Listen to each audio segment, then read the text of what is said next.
Good evening. Thank you very much for coming to the Muskego Candidate Forum 2020 spring election coming up.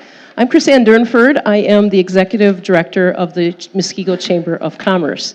And this event tonight is being put on by the Muskego Chamber of Commerce. I want to thank all of my chamber members who are involved in helping us with putting this together. I want to give a shout out to my president of my board, Mr. Keith Hammett, if he can just wave his hand back there. And thank him for being here tonight.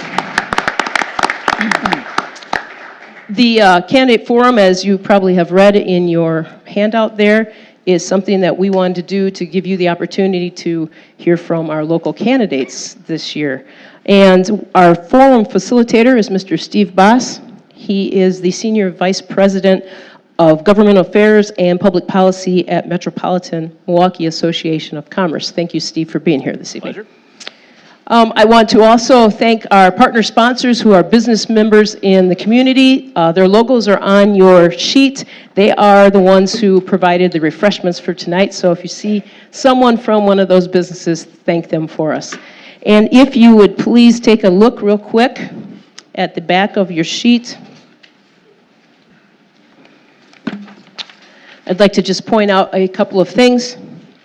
This is organized by the Muskego Chamber of Commerce. We are a 501c6, which means we are a business league. We are not a governmental entity. And this program tonight is not in any shape or form part of the city of Muskego. They were just kind enough to allow us to use this facility for the program.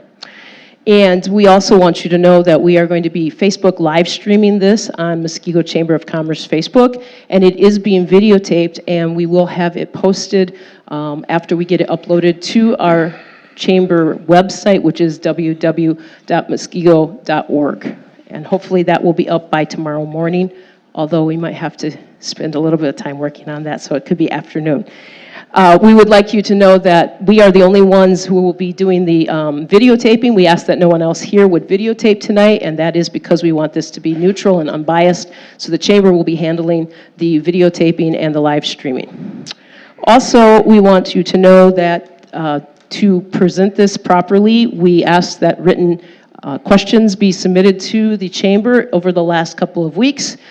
We then forwarded them in raw form to our moderator, and we allowed him to take them and put them into the order he wants to use them this evening.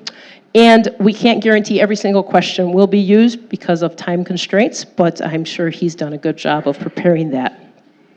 And then we do ask that the audience would demonstrate quiet, respectful behavior while you're here.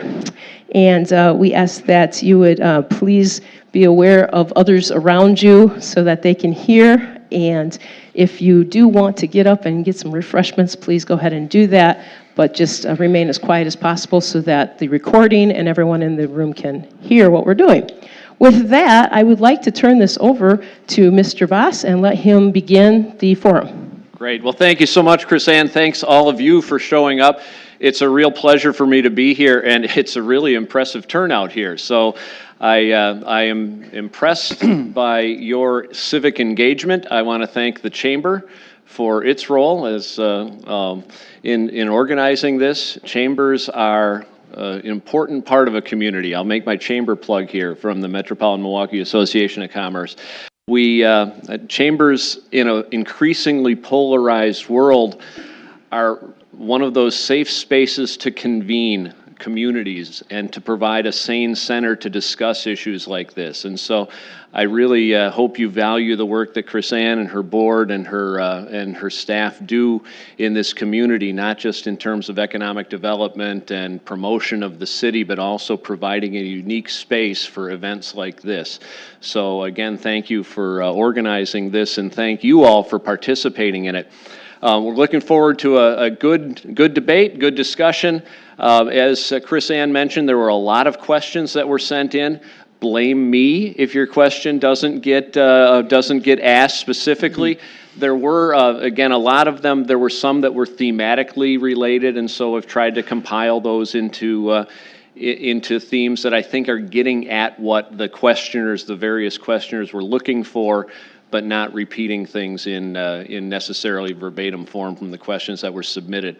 A great diversity of questions, so I think we're going to cover a good scope, and you get a real good feel for these candidates, not only in terms of their positions, but in terms of who they are as people. At least I hope we do that and get to that effectively. And so with that, I think we'll begin. And I think I'm going to start by just introducing the candidates by name. I'm not going to go into any in-depth introduction because that's always dangerous, because then it sounds like you're giving somebody a nicer introduction than somebody else, or you said more here. I'm not going to that. I'm just going to give you names. And again, remember there's refreshments in the back. We're not going anywhere for a while, so have a Snickers, all right? To my right, Scott Dickmann. From the far right, Dan Dombrowski, Richard Petfalski, Rick, I'm overly formal to you, Tom Kapusta, and Robert Wolfe. And what we will be doing as we go through these questions and the segments of our debate is we'll be alternating the people who start. What I will be doing is work down in order, and then we'll circle back around as time permits, and we'll just keep doing that. So if you're the first one on one question, you're going to be the last one on the next question. If we have any audio problems, if somebody hits their mic or forgets to, or turns it off or forgets to turn it on, and you can't hear, just raise your hand. I won't think you want to ask a question, but just raise your hand up, and then we'll know that you can't hear us or can't hear us clearly enough, and we will try and remedy that situation. So with that, Mr. Dickmann, we will start with you for opening statements. We have 3-minute opening statements from each candidate. Kathy will be our timer tonight. She is my hammer. And she will give you a little wave when we're down to 15 seconds remaining. She will say time when time is up. I'm not going to cut you off on the very next word, but we would ask that all the candidates respect the time limits and wrap up as quickly after time is called as possible to be fair to everyone. So, Mr. Dickmann, you have the floor. All right. Well, first of all, thank you to the Chamber for putting this on, and for everyone in the audience for participating and coming out today and taking the time out of your day to do that. So again, I'm Scott Dickmann. Some of you may have met my wife Christina and we sold Christmas trees at the Piggly Wiggly parking lot this past Christmas. We had a great time meeting so many terrific people from our city that came to the tree either to purchase a tree or to take family pictures or just to reminisce. We had a lot of people saying this was really nice. So thank you for those people who came out to that. I've lived in this community for over 20 years, served as the elected president of Muskego Shores Community Association for the past 15 years. Have helped in a variety of fundraising efforts for Muskego, from Muskego Warriors to the Gridiron Club, and volunteering in their community and assisting neighbors as they need help. I've not been an alderman or on the school board. Some candidates claim to have the most political experience, and I feel strongly that I have the most practical business experience. I owned and operated a successful business that I started from nothing and sold it recently after 15 years. My 30-plus years of overall business experience that incorporated numerous responsibilities such as managing employees, project management, delegation, which is following up and following through with people, business relationship management, contract negotiations, just to name a few. In addition to the willingness to make tough choices and to make difficult decisions, which is not always easy. I've managed budgets and upwards of 150 employees at a time. I've reported to board of directors and have served on a marketing and expansion advisory board for the past 16 years. I understand the roles and responsibilities of both. My practical approach to running business has given me many opportunities. With that said, I'm in a fortunate position to jump in and fully commit to being the responsibility. You can wrap up. You can finish your sentence. And actually, why don't we just let the little beeper go off for time, and then And I just had a question. It was 3 minutes in the beginning, right? 3 minutes, yeah. Yeah, I thought it was like 2. I've practiced this like 70 times to get under that buzzer. So we'll go back to the start and do it again for us, Scott. You know. Sorry, everybody, I got the first dry run, but anyway. All And right. I really appreciate that. So where should I begin? In the beginning? No, you can No, you all begin right. wherever you want. All right. We have time. All right. Did everybody track where I was at? All right. So, all right, here we go. It's great. My 30-plus years of overall business experience that incorporated numerous responsibilities such as managing employees, project management, delegation, follow-up and follow-through, business relationship management, contract negotiations, just to name a few. In addition to that, the willingness to make tough choices and or difficult decisions. I've managed budgets and upwards of 150 employees at a time. I've reported to board of directors and have served on a marketing expansion advisory board for the past 16 years. I understand the roles and responsibilities of both. My practical approach to running a business has given me many opportunities. With that said, I'm fortunate to jump in to the position and be fully committed to the responsibilities of a full-time mayor. Being a career politician is not my focus. Serving all of you is. By listening, working through issues with you, the council, we can keep quality services and taxes low. My focus for Muskego is the following: public safety, maintaining the low tax rate, economic growth, infrastructure, and overall life quality. I've taken the time to meet with department heads of the city, including the police and fire chief. Through these interactions and discovery, I have a very good perspective and understanding of our needs going forward. They are very knowledgeable and experienced individuals, and we are better because of them.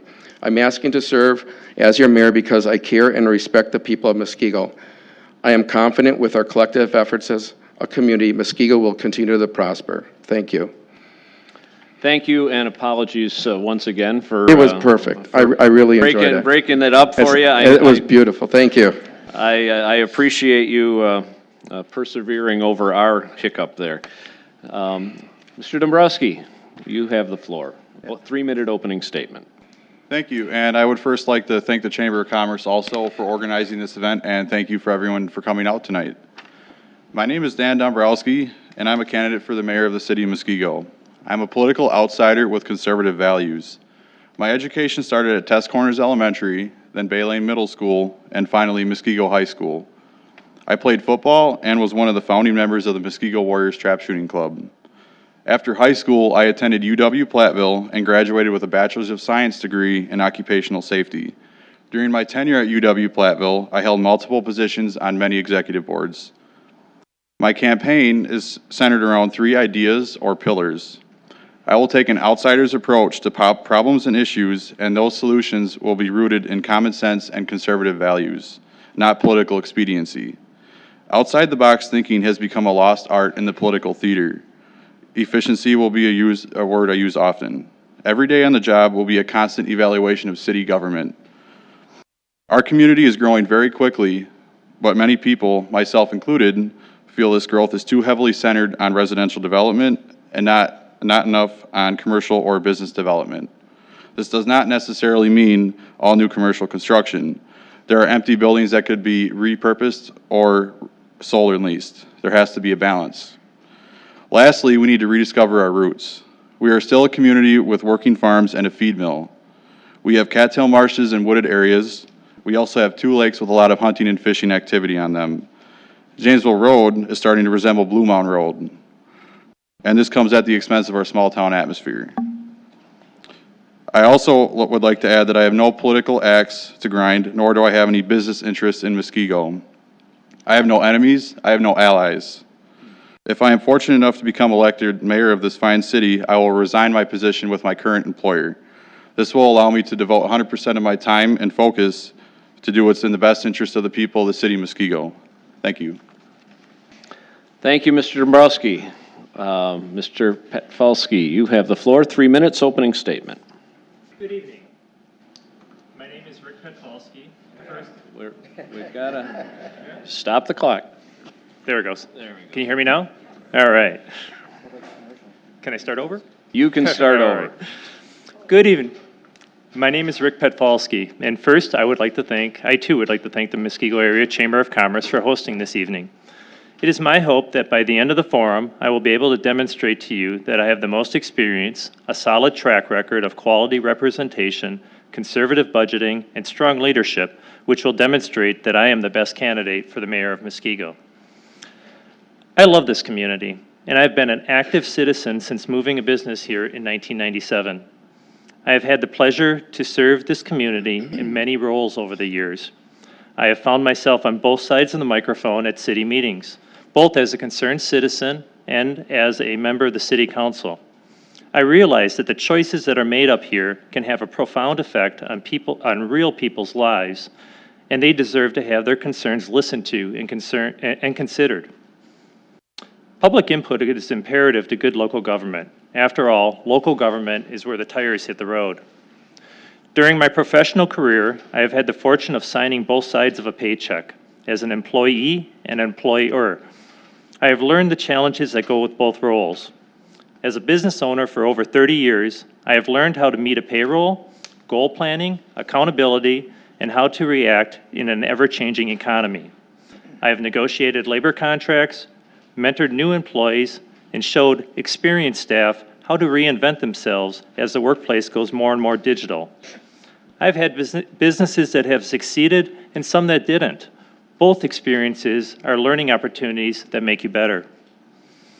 I've had the pleasure of serving this community first as a police and fire commissioner from 1999 to 2001, then as an alderman from 2001 to 2004, during which time my fellow aldermen elected me to be their Common Council president. After serving 2 terms as an alderman, I was elected to the Muskego Norway School Board, where I have served for 15 years. The last 5 years, I was elected unanimously by my fellow board members to lead the board as president of the school board. During my tenure as serving as an elected official, I have a solid track record of conservative, innovative solutions that have saved this community a significant amount of tax dollars in the past and going forward. You will find that these experiences make me stand out as the best candidate for mayor. Thank you. Thank you.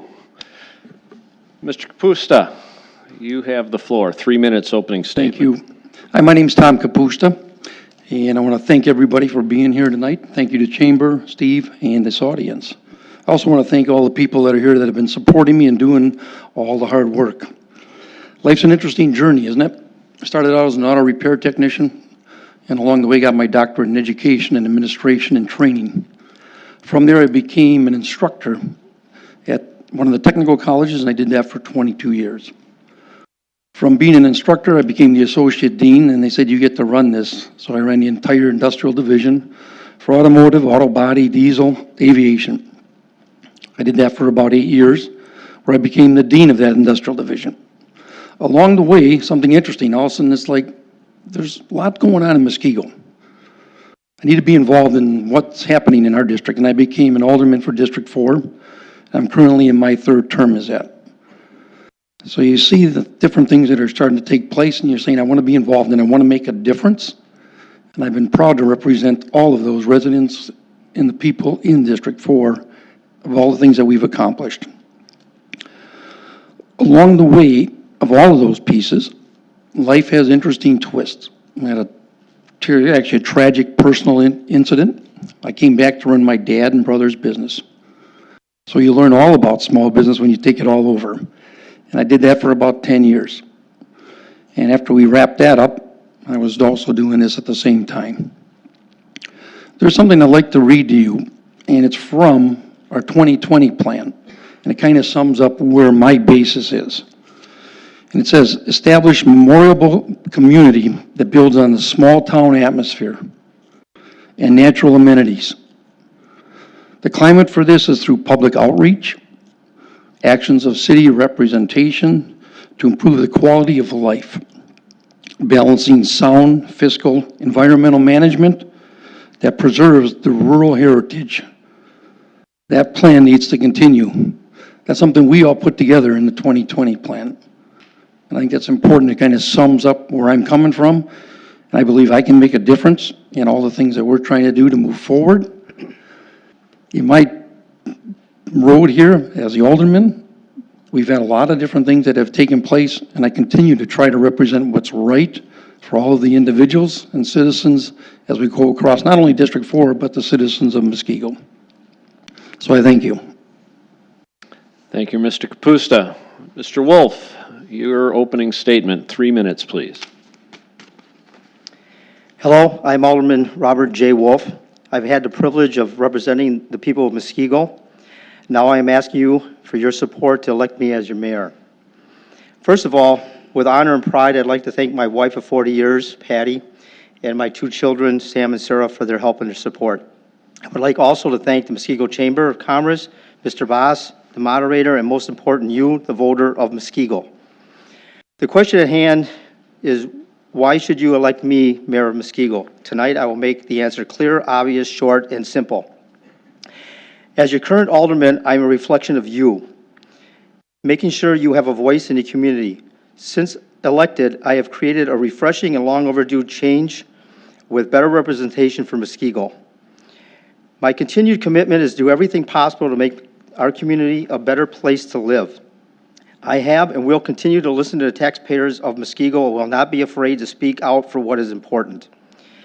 As an honest, dependable, hardworking family man, I believe that the voters need to be heard.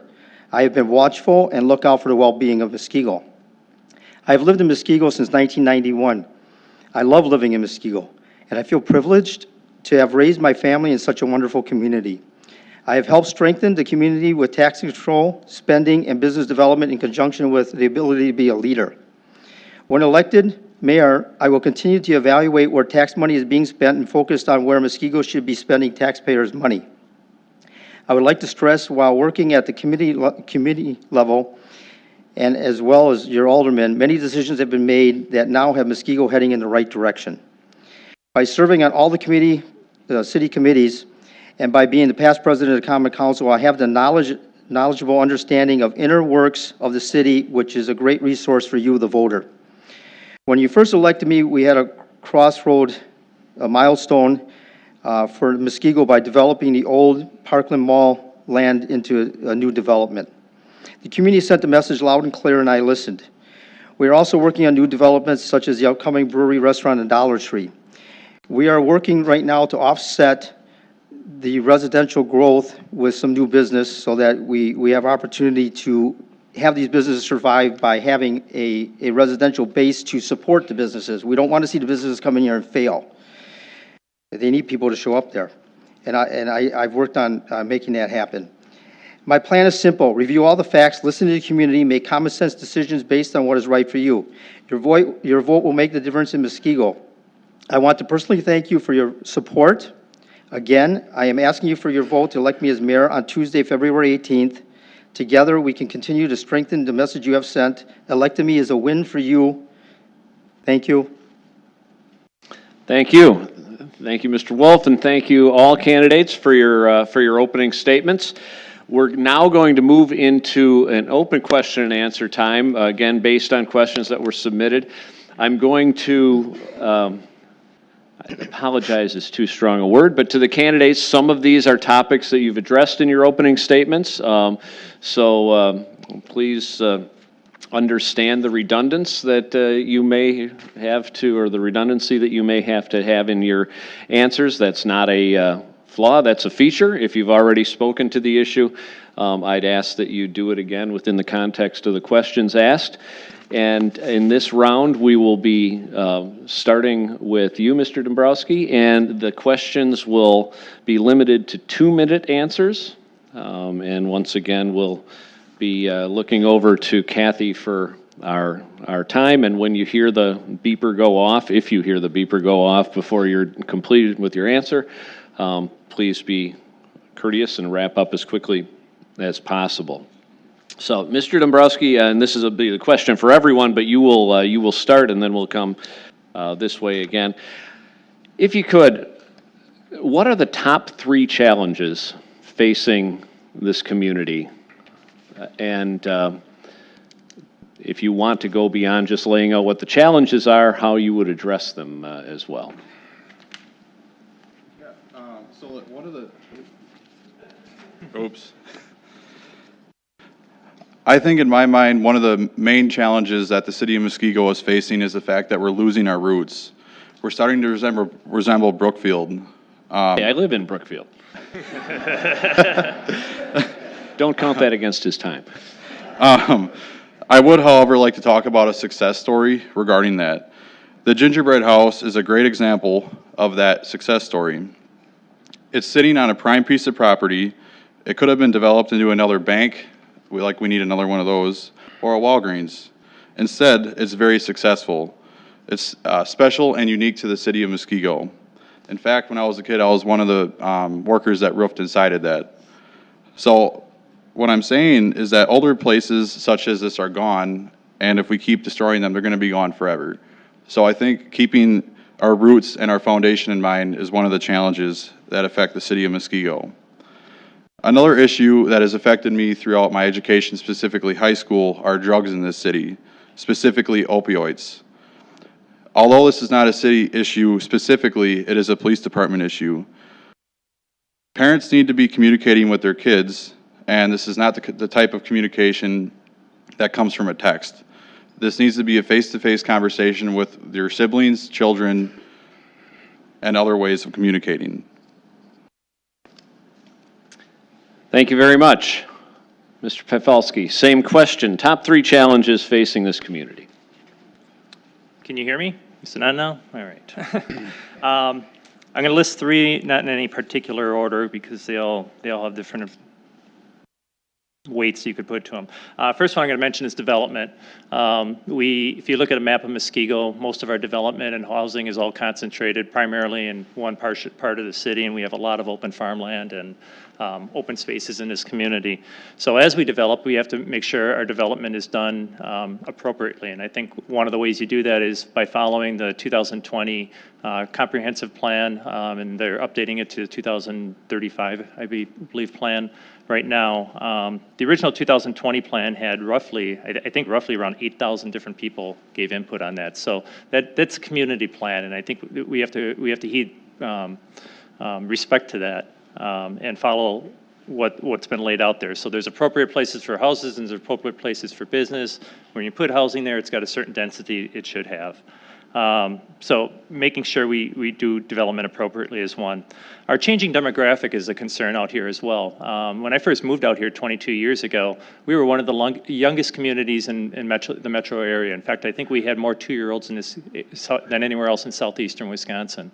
As you look around, our population is aging, and with that, it's enticing, and you'll see a lot of retirement homes going up right now, and that's good because you need to have places for, if I live in a community my whole life and raise my family here, I'd like to have a place to be able to go. So that is appropriate. My concern with that, though, is it does put more demands on our services, such as fire and rescue, and we're also growing as a community. So that changing demographics it does put pressure on some of our infrastructure that we have to start planning for and be mindful as we go forward. In addition to that, what are we going to do with these buildings as that demographic ages out of those buildings or moves on to the next phase of their life? At that point, you're going to be left with buildings that are either going to have to be transferred to something else or become blighted. Quickly, the last challenge would be budget challenges that we're going to have with future needs for roads, sewer, and water upgrades that need to be accounted for. Thank you. Thank you. Mr. Kapusta, same question. 3 challenges facing the community. Thank you. I think one of the key challenges right now is called a developmental balance. We want to develop things, but we want to develop it not necessarily in collaboration with the surrounding neighborhood and our community. And there's just a lot of wrong pieces that happen when that happens. So we need to do a much better job, and I think that's number 1. But in that process, number 2, and that's actually listening what the community is saying, what the residents are saying, and what that neighborhood is saying. A lot of the development is taking place, and you have people who have been in place 25, 30, 35 years, and we just want to get development in place for development's sake. We didn't listen to the community. We didn't listen to what they're bringing to the table. And consequently, what happens then, we don't have a working collaboration. We're going to rush through, as this city and this council, we're just going to rush through this. We're going to get this in place, and you're going to be happy with it. And it's not how it works. Because along the way, if we have a true journey, and it's a good community, we're going to do this together. And it's something that fits and makes sense, not only because of tax purposes or tax reduction, but because it's actually bringing to the community something that we all benefit from. And it's been a good experience, and we all enjoyed the process. There's no rush, there's no hurry, but somehow we seem to want to rush these things, and we want to hurry them. And it's typically at the expense of the people that are in this room. I think that needs to be different, and those to me are huge obstacles that we need to continue to make sure we've kept communication open and a totally good collaboration. Thank you. Thank you very much. Mr. Wolfe, same question. Thank you. Top challenges for the community. Top 3 challenges. Top 3. Okay, I enjoy listening to some of the comments here. I wish I had more than 3 minutes and I could debate them with you. You'll see that when I'm on the council, I'm probably one of the most outspoken person on the council. I create debate.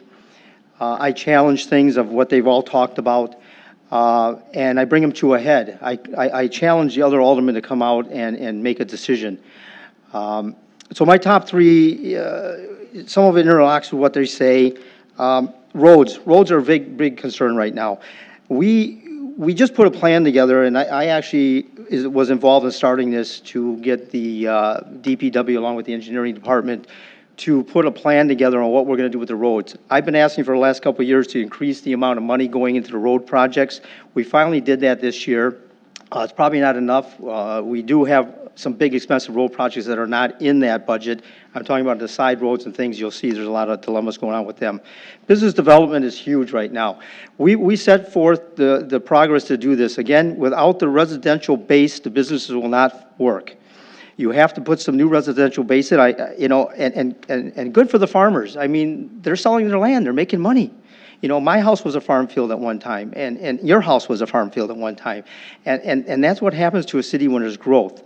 The other thing is budgets. I mean, we definitely work on the budgets. Since I've been on as an alderman, we actually started setting things out into the distance and saying, okay, we don't need a fire truck next year or a police car or whatever because it's on the budget. We need to plan that out. We started planning it out 2, 3 years, 4 years, 5 years, 8 years out, that we know when these things are coming up in advance so we can do that.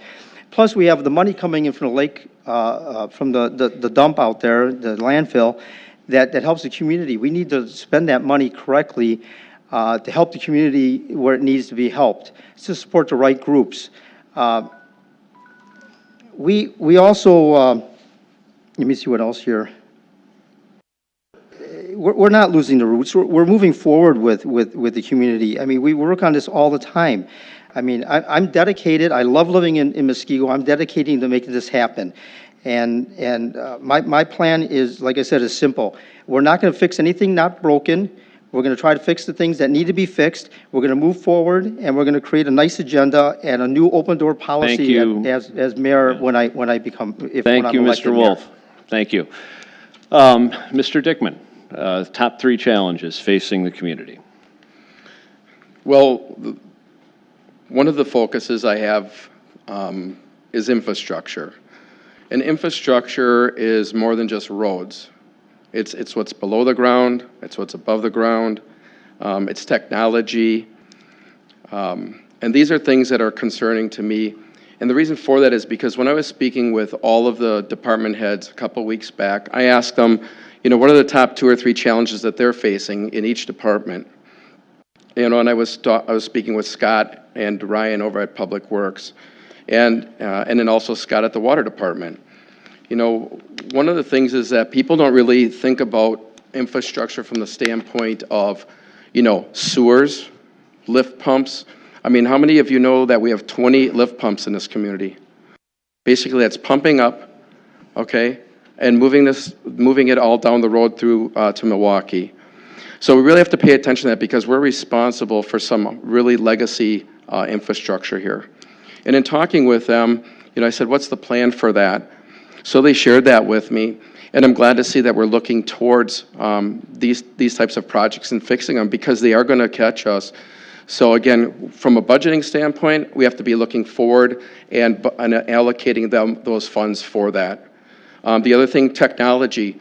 Technology is integrated in everything we do here at the city, from the alarms at the pump stations to the police department to the cams, all of this. And we need to stay on top of it, because the last thing we want to have is an issue happen in this community, and because we were not up on our technology, you get a black mark, and we don't want that, because we've done a lot of good things in this community.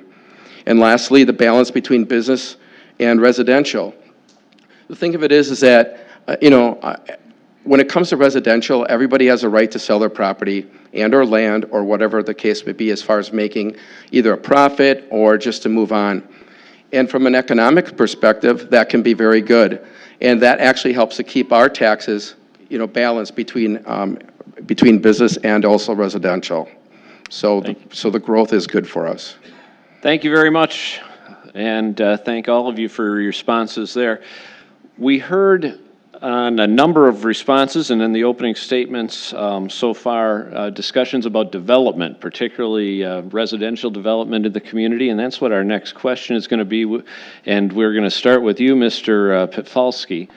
And how, first of all, do you envision a well-planned residential development plan for the city? And how, as mayor, would you build that plan, gain consensus around it, and implement it? All right, I'll interpret that the way I will in my mind. You can interpret it any way you want. There's broad. been a number of questions or answers raised about the challenge of residential, from single family to senior living to apartments. What's the right balance? How do you lead to achieve that balance?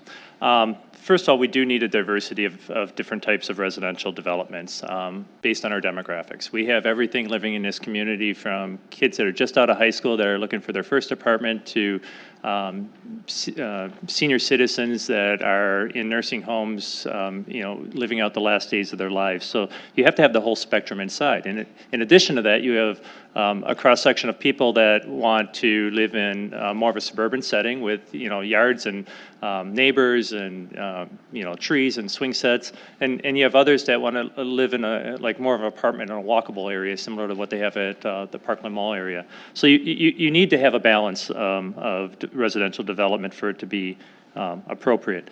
The other part is you have to respect what's already there. So for instance, there's a new development going in right off of Janesville Road, the old Ingle property, and there's a rezoning request in there to put in residential townhomes and condominiums. However, it backs up to an existing neighborhood that's been there since the 70s. The two types of developments clash, and you really need to come up with creative solutions in a development like that so both can live in harmony together. In that particular case, I really think the city dropped the ball on not communicating more with the existing residents as well as the developer themselves. They could have done things like ask the developer to have shorter setbacks on from the road to those condo units themselves, so those condo units could have been moved farther away from the lot lines and allowed there to be more of a buffer instead. But all we had was a lot of arguing at the city council level, and no one really was communicating with the residents ahead of time. There's communication happening once the residents found out about it, but beyond that, you got to be more proactive on that. So when you have developments that are working together or going to be in conflict of each other, you need to find creative solutions so they can live in harmony together, and a lot of that has to do with buffering. Thank you very much. Mr. Kapusta, same question. How do you handle residential development, and how, as mayor, would you lead on that issue? Appreciate that. First of all, Rick, I want to respectively disagree with your statement, but I'll move forward from there. I think it points exactly what I was just talking about in the prior question. We're going to do development on the back of current citizens. If you're going to do development, we not only need the input where people bring stuff off the internet, we need listening sessions. I think a mayor once a month should have listening sessions. You offer something in the morning, something in the afternoon, something in the evening, so we can get complete, and I mean complete, residential and business input from this. How is this going to impact us? And I think by doing that, when you get those kinds of pieces of information, you can actually develop your plan, and not the other way around. We're trying to do it where we put the plan in place, and then we're going to tell you what's going to happen. And I actually think it needs to be the other way around. We continue to still ignore this. There's ways of doing things, and then there's ways of doing things. There's ways of having conversations, there's ways of negotiating, and there's balance. But the key to all of this is to get the complete information and residents' inputs. So many times I think our residents feel blindsided by what they didn't know about a particular development or project. That makes a difference. If people are fully informed, they'll embrace it, they will come along with those pieces, and they will actually embrace that entire development. That becomes more instrumental than anything else. That's what got me involved in this to begin with when I became an alderman. Lack of listening to what people were trying to tell you. And I think that becomes your real key as we try to move forward and really get this city to function as the community we need it to function as. Thank you. Thank you. Mr. Wolfe, same question to you. Well, I agree with Tom on why he got involved with this. I had the same dilemma same reasoning why I became an alderman. I felt the community was not being listened to. I actually ran for alderman against a four-term alderman. I won with overwhelming support. I actually changed the voting habits of the council to a new favor. So I created a whole new atmosphere politically that helped change the development within Muskego. We got rid of I guess easy way that most people understand, the good old boys club. I'm my own person, so I brought that to the table, and I'm not a lifelong politician. I'm just your average neighbor. And by being that, we've created a whole new atmosphere that works with residential. And again, going off what Rick and Tom have said about the development on Janesville Road, I'm the guy that creates the debate. I ask the questions. I bring these things to a head. I stopped that meeting and changed it and deferred it to a whole new level because it was being pushed through quickly, and there was legal issues involved, and we should not be making decisions because of legal issues. We should be making decisions because of input on the citizens. I listen to the people. They call me up. I listen to them. I see them after meetings. I see them before meetings. I see them in the streets, businesses, whatever. I listen. When people have a concern, I'm the guy they go to most of the time, and I respond, and I bring that to a head. I do the research before the meetings. I take the time to go out to the sites and look at them. I give 100% into my part-time alderman job to make it a good, safe, clean community to live in. And as far as residential goes, I want to point out that we've created one of the safest communities in Wisconsin. I think we're the 18th safest in Wisconsin. We're the 58th safest city in the United States. And that's a major accomplishment combined with the things we've done with the police department to keep our safe, clean community. Thank you very much. Mr. Dickmann, question to you on residential development and how you would lead on that issue. Okay. So from a development standpoint, specifically being residential, over the last 10 years, we've added about 80 homes per year. So the average home that's being built currently is a little north of $300,000 and is probably growing from there. So from a residential growth, that brings in more people to our community. At $300,000 plus average per home, we're bringing in people that are going to be very helpful for supporting businesses here. And the outlook moving forward with respect to residential is another 80 for the next 10 years. That's our forecast. So when we do continually to do residential development, we're actually adding more tax revenue to our base. Yes, we have some infrastructure things that we have to take care of, and there's some additional things with police and fire department. However, overall, that's good for our community. It keeps our community thriving. It brings in good people. It helps us support local business. So residential, I like to see that because it improves my property value as a taxpayer, and I think it would help everyone from the standpoint that it maintains a low tax rate. Thank you. And final on this question, Mr. Dombrowski. I think the majority would agree that in the last 5 to 10 years, we've had an explosion of residential development. One of my goals as mayor would try to let the commercial and business side of Muskego develop more. Specifically talking about this, or for residential, I would like to see us revert back to our green space requirements that we've had in the past. That's going to help us spread out a little bit more and prevent the stacking of houses. I would also like to see a shot in the arm in terms of the industrial park. We've kind of been stagnant on there for the past 15 years, so I'd like to see some improvement to go into that as well, alongside with the residential development. There has to be a balance, otherwise we're going to be a completely bedroom community. Thank you very much, and thank all of you for your answers on that question. Our next question will be started off by Mr. Kapusta.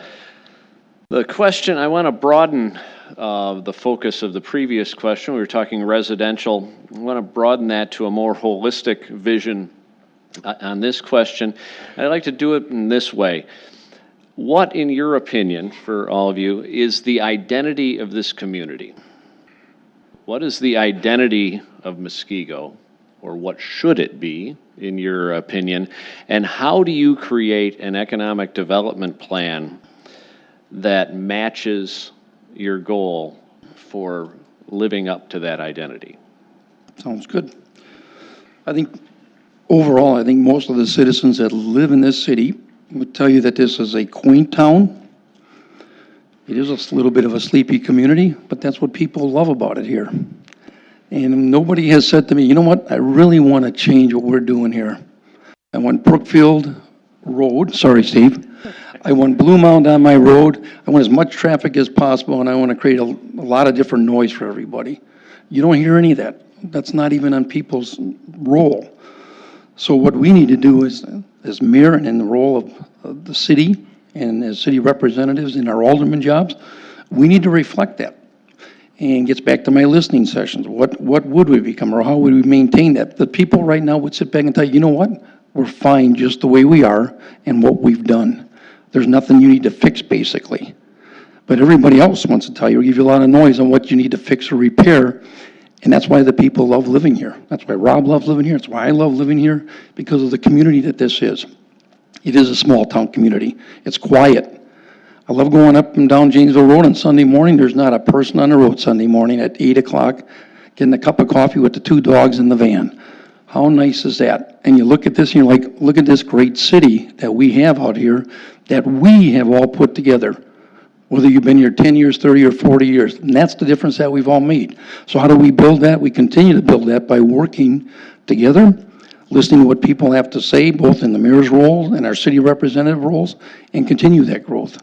That's where I see us being. That's where I see us maintaining. And believe it or not, if you look at your tax bill, it was pretty darn good this last year. So we've been able to do that and still keep taxes down in a relatively lower manner. Thank you. Thank you. Mr. Wolfe, same question. What is the identity of this community, and how do you create an economic plan to match that identity? Well, first off, you know, I said this before, my job is not to fix something that's not broken. So we got to continue to move forward with the plan that's in place and improvise and change it along with the new times that are happening. I mean, the plan is a guide. So guides are made to be bent a little bit and changed along the way. And with the input from the people, which I definitely respect. I mean, you got to have input from the people. You got to know what the flavor is of the day out there and what's going on in their backyards. And it's very important for people to bring that to us because, number one, we're elected to represent you. And what happens is that people don't understand the process. I mean, I became an alderman not understanding the process of what happens up here either and what decisions we make. So you depend on us to put our foot forward and do the right thing for you. And if we don't have the input from you, then we're just using our common sense without the input. And I like to use the common sense with the input to make things happen. Our idea is that we are a safe and clean community. We are a community that you can raise a young family, it can start a young family here and afford to live here. You can be a senior citizen and still afford to live here. And as Rick pointed out, you know, we have a lot of elderly homes going up out here. And I want to point out that 2 of those that are recent that are going up are because there's 2 vacant schools out there. The schools left them vacant, and we need to do something with that. So you talk about having empty land or places, there's reasons for that, and we have to do it as a city to make a plan to make that happen. You know, new development, the whole thing, I mean, our idea is to create some new businesses that you can go to. We are kind of landlocked out here, so we have to pick and choose of how we do things. But as far as a community that has a lot of banks, that's a good thing because it keeps us safe and clean. That means the average home value is up, the average income is up, and it's a great place to live because of that. So we're safe here. Thank you. Mr. Dickmann, same question to you. What is this community's identity, and how do you create an economic plan to enhance that identity? Well, first of all, I think that, you know, people look at us as a very safe community. They look at us as a community that invites people to come here, to live here, to work here, to play here. We're very fortunate that we have our lakes here. We have hunting land around here. So we have a lot of natural resources, and I see that as our identity, being able to walk up and down the pathways that we have, you know, and I understand that, you know, some people may like pathways and some people may not like pathways, but I see us as an active community, you know, being able to go very quickly to many of the locations or events around, but come home to Muskego as a safe and secure place to live. From an economic perspective, again, if we have a good balance with respect to businesses, eateries, and I know we're all looking for eateries all the time, but if we have that and we have a community that is very vibrant, and again, with banks and stuff, that does mean that we have money here.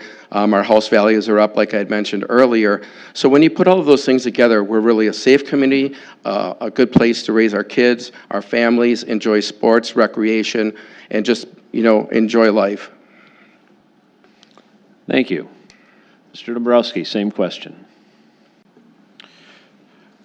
Muskego's identity to me consists of a couple items. I've lived here my entire life, and Muskego's identity to me is cattails, lakes, hunting lands, and trap shooting. Trap shooting is something that I've been a part of my entire life. We have 2 lakes that you can go boating at. You have hunting land you can go hunting in. And one gentleman that helped form that identity was Don Wieselman. Don Wieselman was Muskego's 2nd mayor, and he helped establish our city's infrastructure. He was part of getting in our first post office, and he was instrumental in creating Muskego's identity. When I'm door knocking and I go out talking to people, campaigning, people move out here because of that identity, and they're looking for a small town atmosphere. They're not looking for sidewalks on every road. They're looking for small roads to go down and grocery stores and local restaurants to go to. In terms of economic development of Muskego's identity, I still go back to my previous statement of we need a balance between economic and residential developments. Thank you very much. Mr. Petfalski, you are the final one on this question. Again, what is the identity of this community, and how do you create an economic development plan to enhance that identity? So I've always described Muskego as being small enough where you can know everyone here, but big enough you don't have to. And I think that fits our community pretty well. I mean, I'm sure, you know, all of you have experienced going to almost anywhere in town, and you're going to run into 2 or 3 people you know. I don't think that's true for people that live in other communities. So I think that's a benefit for all of us. Another strong identity, I'll be honest, for our community is our schools. We've had tremendous success in our schools the last few years, and part, if not all, of that residential growth we're having out here right now is due to that. People, talk to any realtor. What attracts families? It's good schools. So I think those are 2 key parts to our identity and, you know, what people view us as. As far as development of economic growth, we do need a steady, continual growth of residential. I don't think it should be all our emphasis. I disagree on a little bit of where we need residential, you do need residential heads in the community to make businesses successful, but a lot of the businesses that people want in this community are restaurants and entertainment points and things you can go to and have fun in this community. And since we are such a bedroom community, one of the things that really, talk to any restaurant or bar owner, one of the things that hurts them is they have one meal a day that they can feed people at because there's no one around for lunch. So if you really want to increase the likelihood of getting good restaurants and entertainment points out here, we need to get more like office business here, and some more manufacturing, something else like Inpro coming in, and the likelihood of us getting another Inpro is far-fetched, but maybe something like Northern Gear, one of the city's successes over the last 10 years, where they attracted a decent-sized business that came from Franklin and moved here. So if you get that, you'll have more bodies here during the day, people that are actually working here, and that will go to lunch and support these businesses when the rest of us are outside the community and trying to work. So I think the emphasis needs to be a little more on the commercial end.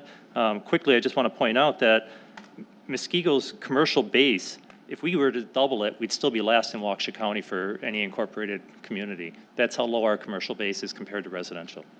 Thank you. Our next question will be led off by Mr. Wolfe. And it branches off of some questions that were submitted and were mentioned here in this last round. One of the things, obviously, that makes this community distinctive is your lakes. And there were questions raised and sent into the chamber on concerns over how you use those lakes and aggressively take advantage of them as one of your distinctive features here in Muskego, but also protect them for future generations. So how do you strike that balance between exploiting them as one of your distinctive features, but also protecting them for the long term? And we'll start with you, Mr. Wolfe. Well, I can start with the DNR. I mean, we've done several things with them. One is on the Big Lake and surrounding area. We have worked with them to have them purchase land and preserve it. So now you have the hunting and fishing aspect and so on, that the flavor of the cattails or whatever you want to say in Muskego is preserved. So we're throwing that balance in there with the residential and commercial. The DNR also worked with the Little Lake to do the drain down to get rid of certain type of weeds that were involved in there, and that helps preserve the lake. I mean, we also cleaned up all the access points. We've added a pier in Lake to Noon.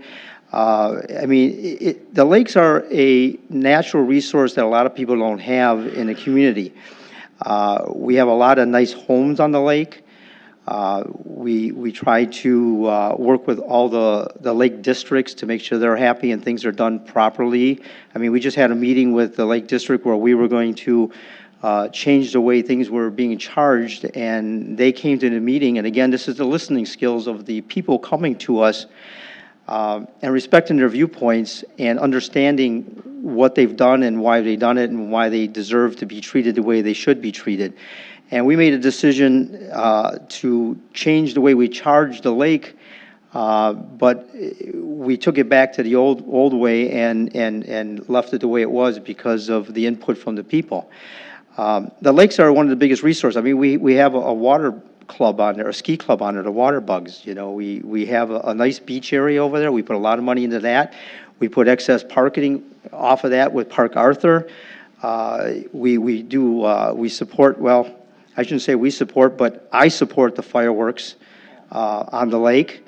And the lakes are great resources. I'm going to leave it.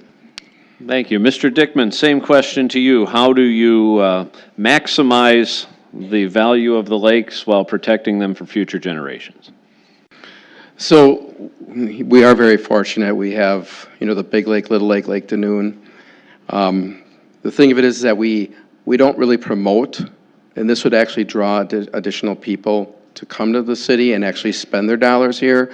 It would be nice to see some more venues at the lakes. We know we do the fireworks, which we have a great turnout for every year. But maybe we could do some music in the park over there, have a concession stand there to draw people. As far as protecting the lakes, that's a delicate balance because, when we have a lot of, people come to the lake, this is the balancing act, right? You put a lot of pressure on the lake, on the shoreline, and we do work with the DNR with making sure that we do have good protection there. But in addition to that, we do have, and as Rob had mentioned, we have the water bugs, and it's good for our community. We're known for that. That's a dying, type of activity for kids. Getting more kids involved. We could do some more things with fishing, and I know that we do that once or twice a year. But again, just teaching kids, teaching families on how to fish, go boating, skiing. All of these activities, are good for our community, but it also puts us on the map to say, hey, they're offering this type of a program here. And that's where we become more community friendly to the outside world, bringing those people in to spend their dollars here, and that also helps our economic growth. And lastly, I think that, sometimes Big Muskego is underutilized.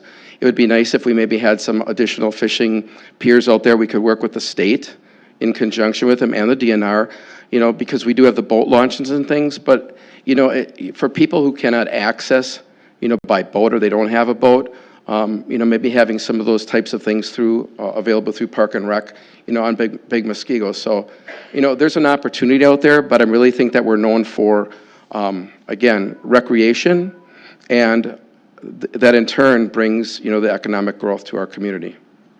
Thank you. Mr. Dombrowski, same question. The lakes in the city of Muskego are pretty important to us as citizens and residents. If you've ever been out on the lake, especially Little Muskego, let's say July, it's pretty packed. A lot of people take advantage of it. Specifically right now, a lot of the taverns are using the lakes as ice fishing jamboree locations, and that goes into the business development side of things with the city of Muskego and how the lakes benefit our city, not only in the summer seasons, but also in the winter seasons as well. In terms of protecting the lake, that would be mostly with the Department of Natural Resources. However, I would be working with the lake districts and coordinating on possible ideas. There are great resources to tap for improvements on protecting the lakes and our business assets as a city. Thank you. Mr. Petfalski, same. The whole question Yep, again, the I'm whole sorry. question is, the lakes are clearly one of the distinctive features of this community.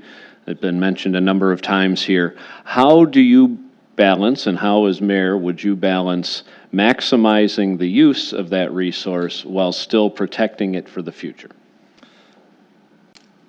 Our lakes are our single largest economic driver in this community. If you look around at the value of the home base that's around the lakes, is driving most of our residential value, or a big chunk of our residential value.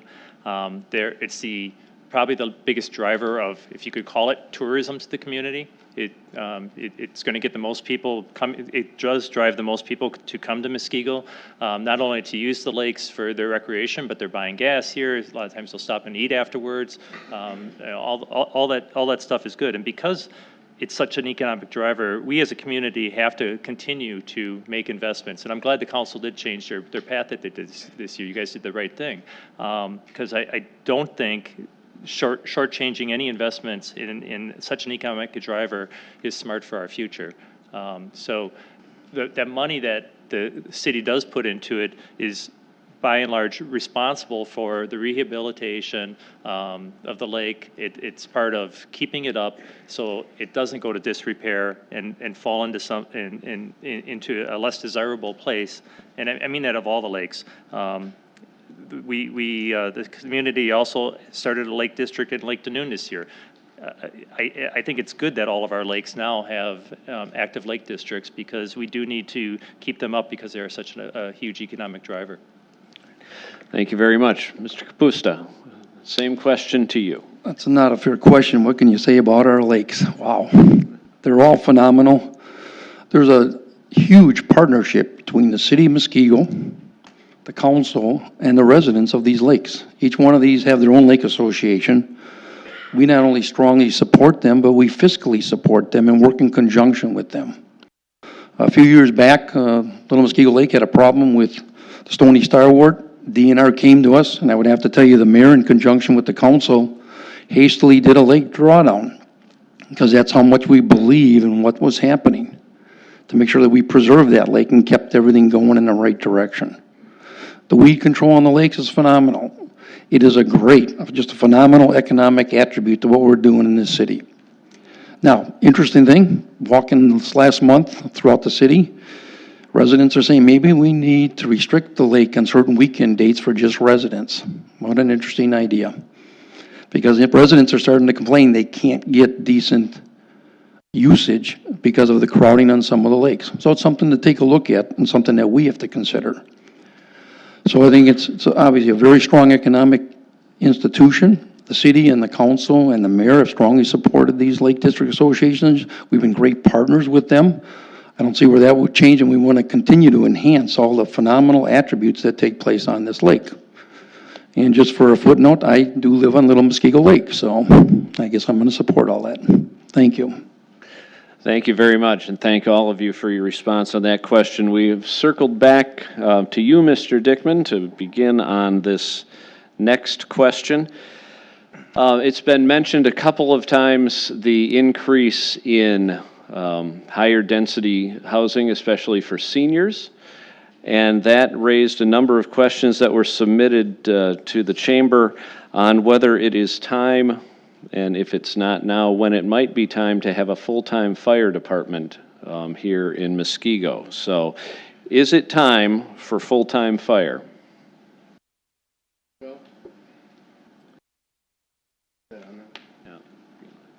Oh, there.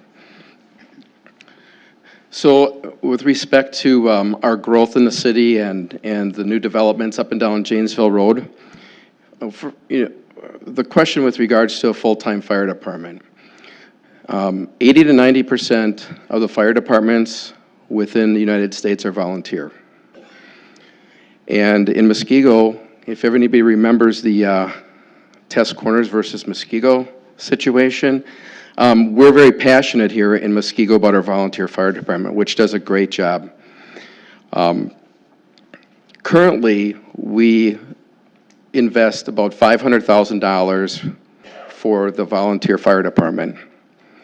If we were to add just a skeleton type fire department, meaning full-time, we would add probably about $3.5 to $4 million to our cost, if you will, from the community, from the taxpayers. So, when I was speaking with the fire department, there's some things that they can use. So we have a fire truck as an example that's coming on, and we budget for that. And then some people will say, well, why do we need this fire truck? It's perfectly fine. They do a great job of taking care of the fire truck, but the thing is 25 years old. And once it gets to a certain point, it's time to replace it. It would cost us more, to continue to fix this fire truck, and we can actually sell it to maybe another municipality up north that maybe can't afford a new one.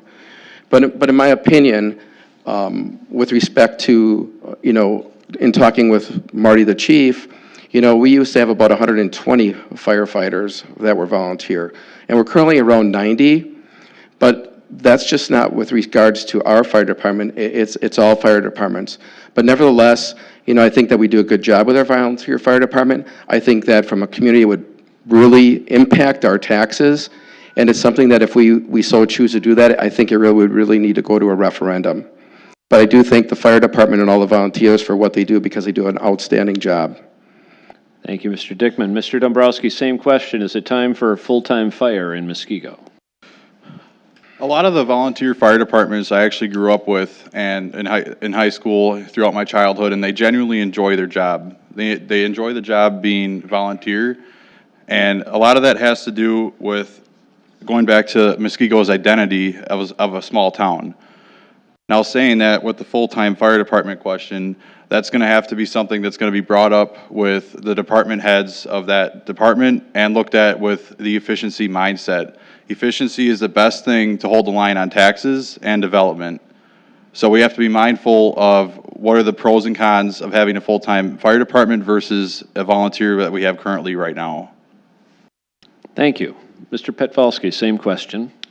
in an answer, no, we don't need to go to a full-time department at this time. I think the current response times and the work of the current fire department is meeting our needs. That doesn't mean that we have to not monitor it and be planning for a future when we won't. The biggest problem isn't so much, in my belief, of fire protection at this point. It's the rescue coverage. The changing demographics, the larger population. Most of the calls they're getting, I'm assuming, I'm not an expert in it, is coming from rescue. My understanding is one of the new retirement homes that just put in. The question was asked is, is everyone in that one, are they just unhealthy people? Because they've like doubled the amount of calls just for one particular building. So if there's anything that's got to be adjusted first, it's not a full-time fire department. It might be adding a full-time shift or two for rescue calls first. Both of which I'm not sure where we are in our budget to be able to fit something like that, because it's a huge expense and definitely something we'd have to go to the community with and have them have buy-in on it before we could do it. Thank you. Thank you. Mr. Kapusta, same question. Thank you. Full-time fire. Right now, given where we're at, we seem to be having everything in balance. Paramedically and fire-wise, anybody on that committee would tell you right now they're able to handle that job. Obviously, we have to, as we move forward, keep this door open based upon what kind of applications we have of increased residency, increased applications of more seniors. So that's something to have to wait out and then looked at down the line as to how we can make that work in our budget. So right now, I would tell you, no, I would agree with Rick. I think we're in pretty good shape. We've got good balance right now. And it's something the city, with the mayor and the council, will continue to have to monitor with our fire department currently. Thank you. Thank you. And Mr. Wolfe. Well, first of all, I have to say I support the police and fire department 100%. Again, we're going back to it's a very safe community, and I love living in a safe community, and I think everybody else does. We have, if I understand correctly, the largest volunteer fire department in the state, which says a lot for us. I mean, that's a great thing. Their response times and everything is governed. They have to produce documents and prove that they're worthy to stay a volunteer fire department. And being on the Fire and Police Commission or committee, whatever you want to say, over the years, we've had debates on this and that, and they've always produced documentation showing that they're doing what they're supposed to do. And I support them. I give them a hand. I mean, they do a great job. I think that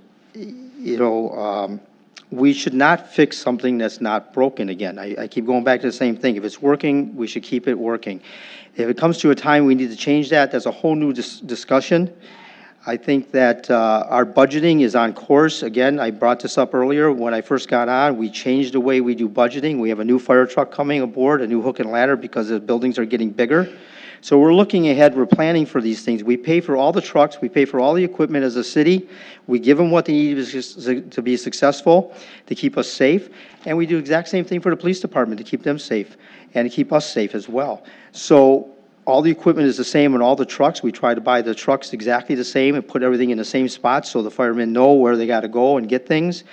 I don't think there's a problem with our EMTs, but if there is, it should be brought up and we should discuss it. But at this point, I'm not in favor of fixing something that's not broken. Thank you very much, and thank you all. We can go to our next question. We'll start with you, Mr. Dombrowski. As you look forward into the crystal ball, what do you see looming as the biggest future challenge for this community? Not necessarily something we're dealing with presently, but the biggest future challenge that would face Muskego. I think right now the biggest challenge to this community is going to be business development and longevity of our city. With the off balance of residential to commercial or business properties in the city right now, we're not supporting the tax burden of that cost of the infrastructure. If I become mayor, I'm going to make it very clear that Muskego is open for business. Working directly with companies, considering a change of scenery is going to help out a lot. Having your ear to the road could potentially have a lot of benefits for the city of Muskego. So being in tune with the local economics and the state economics is going to help us exponentially. Thank you. Mr. Petfalski, biggest future challenge? Biggest future challenge, I believe, is the change in demographics we're going to be experiencing.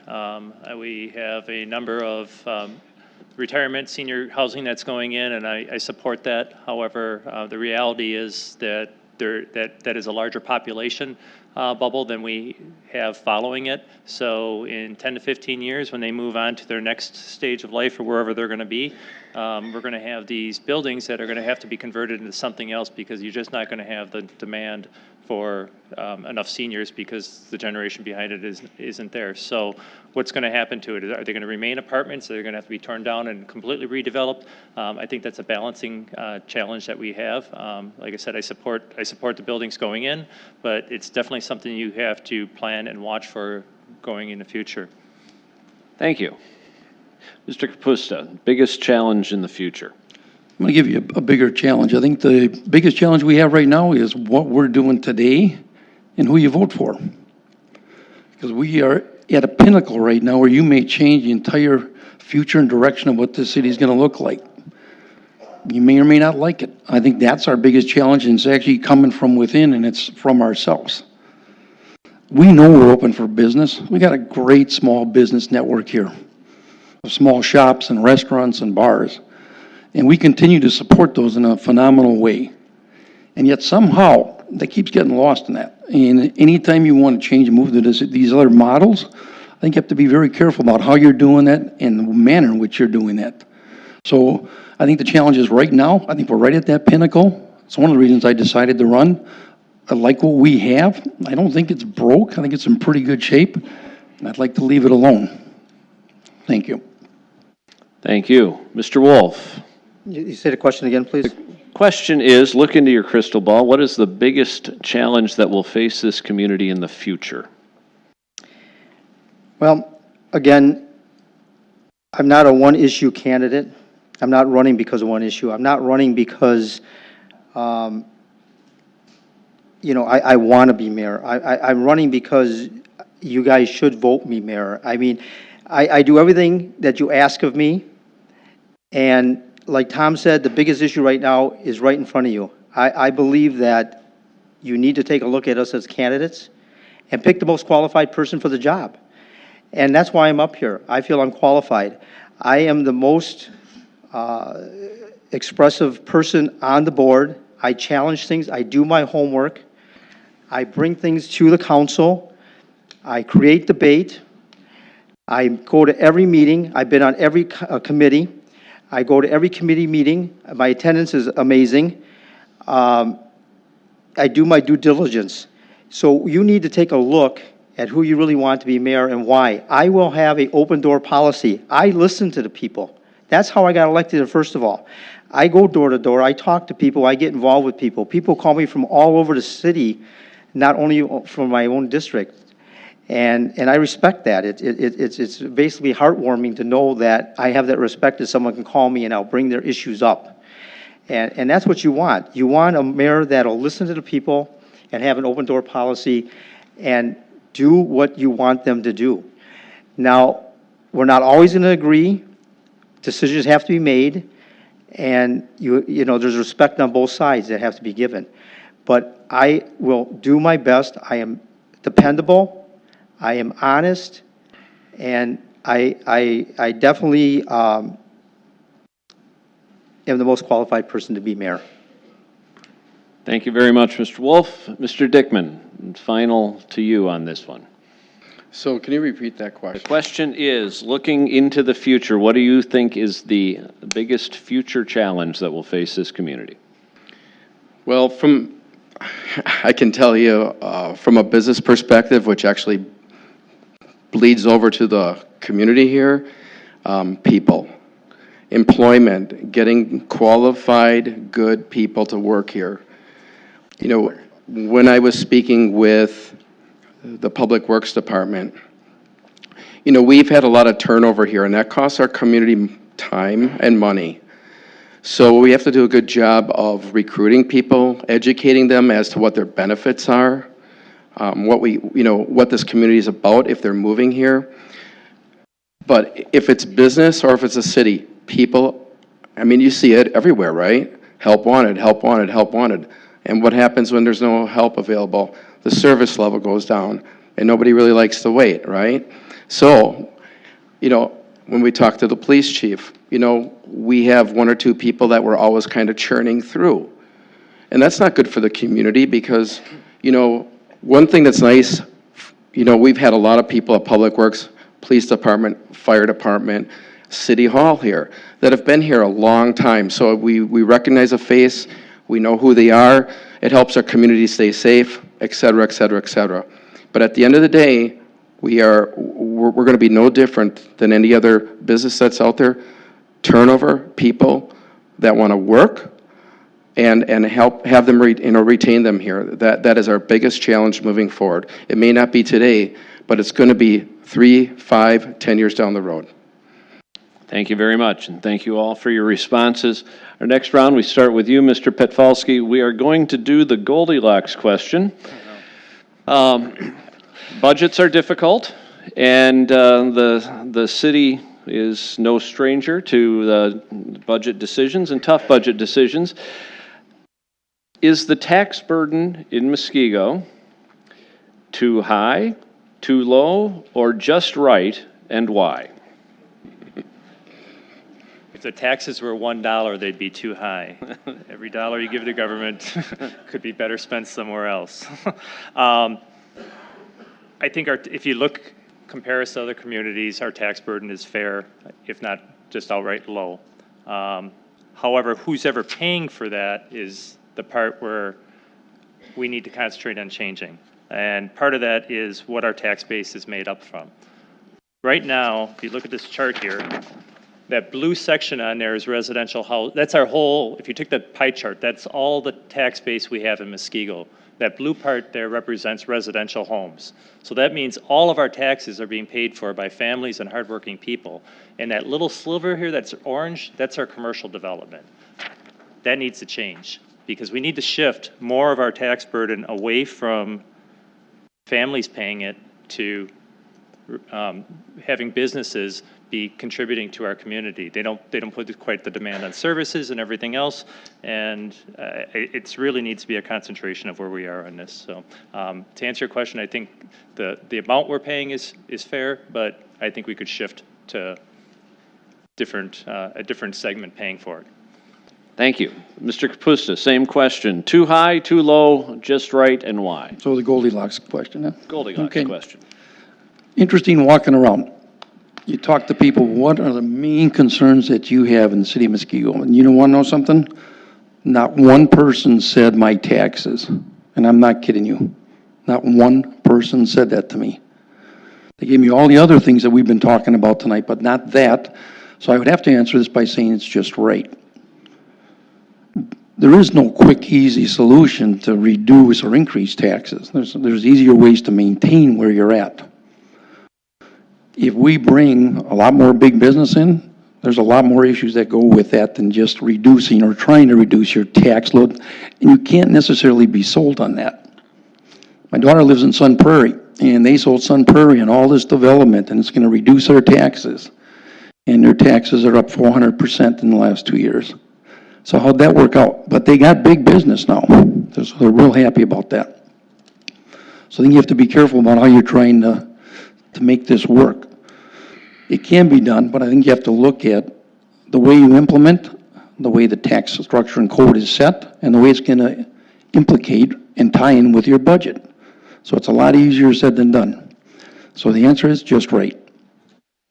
Thank you. Mr. Wolfe, same question. Goldilocks, too high, too low, just right, and why? Well, I can tell you that, again, going through the budget process, which is a long, painful process for us as aldermen when we meet as the common council, I always try to question things, at least if I don't do it out loud in my mind, and I've been doing this out loud over the years. I always ask, is this a want or a need? And if it's a need, then we should look at doing it. If it's a want, we put it off to the side, and if we have the money available, we can look at doing it. And if it's a want that is needed for the community, maybe we should do it. So you try to balance it out and be fair. again, you know, campaigning and stuff, most people say, hey, thanks, my taxes went down again this year. And, you know, I've heard that for years. Now, the one year that it didn't go down, I voted against the budget. I felt that we could have found the money in there, and we could have. We spent money. I pointed out places we spent money that we didn't need to spend money, and I didn't vote for it, and it passed, and our taxes did go up.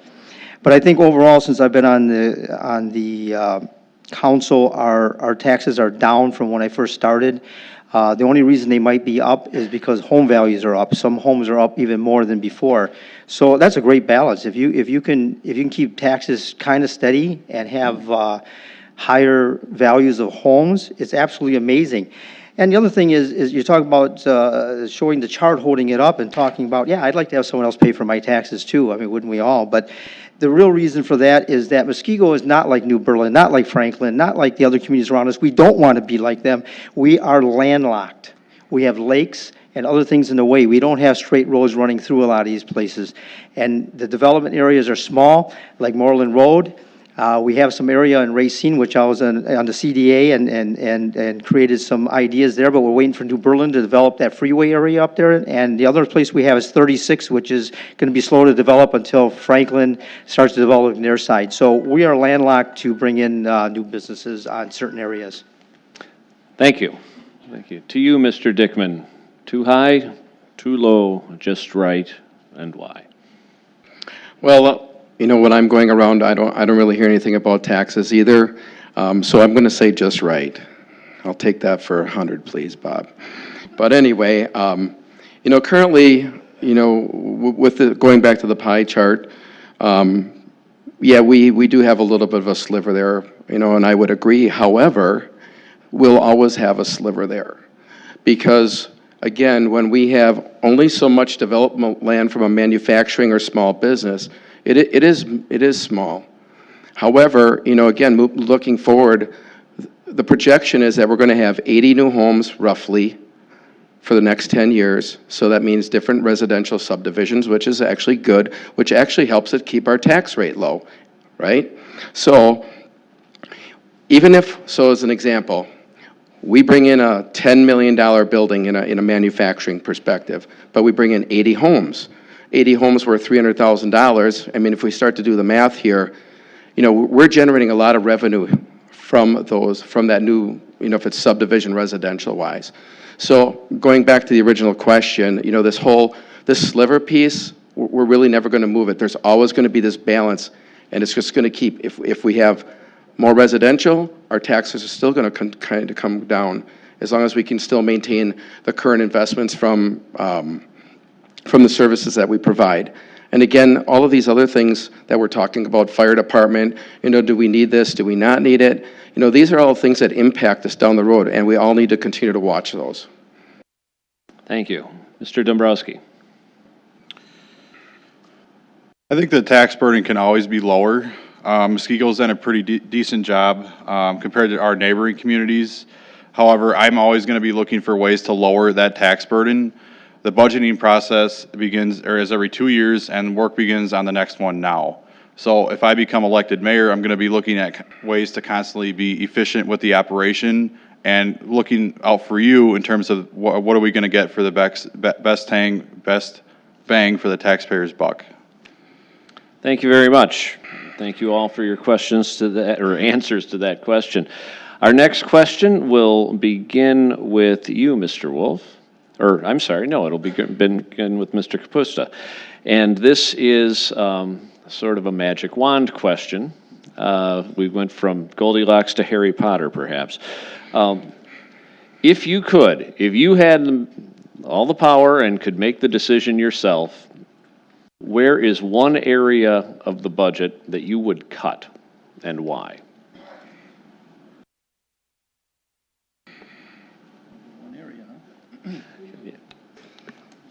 That doesn't sound like a magic wand, does it?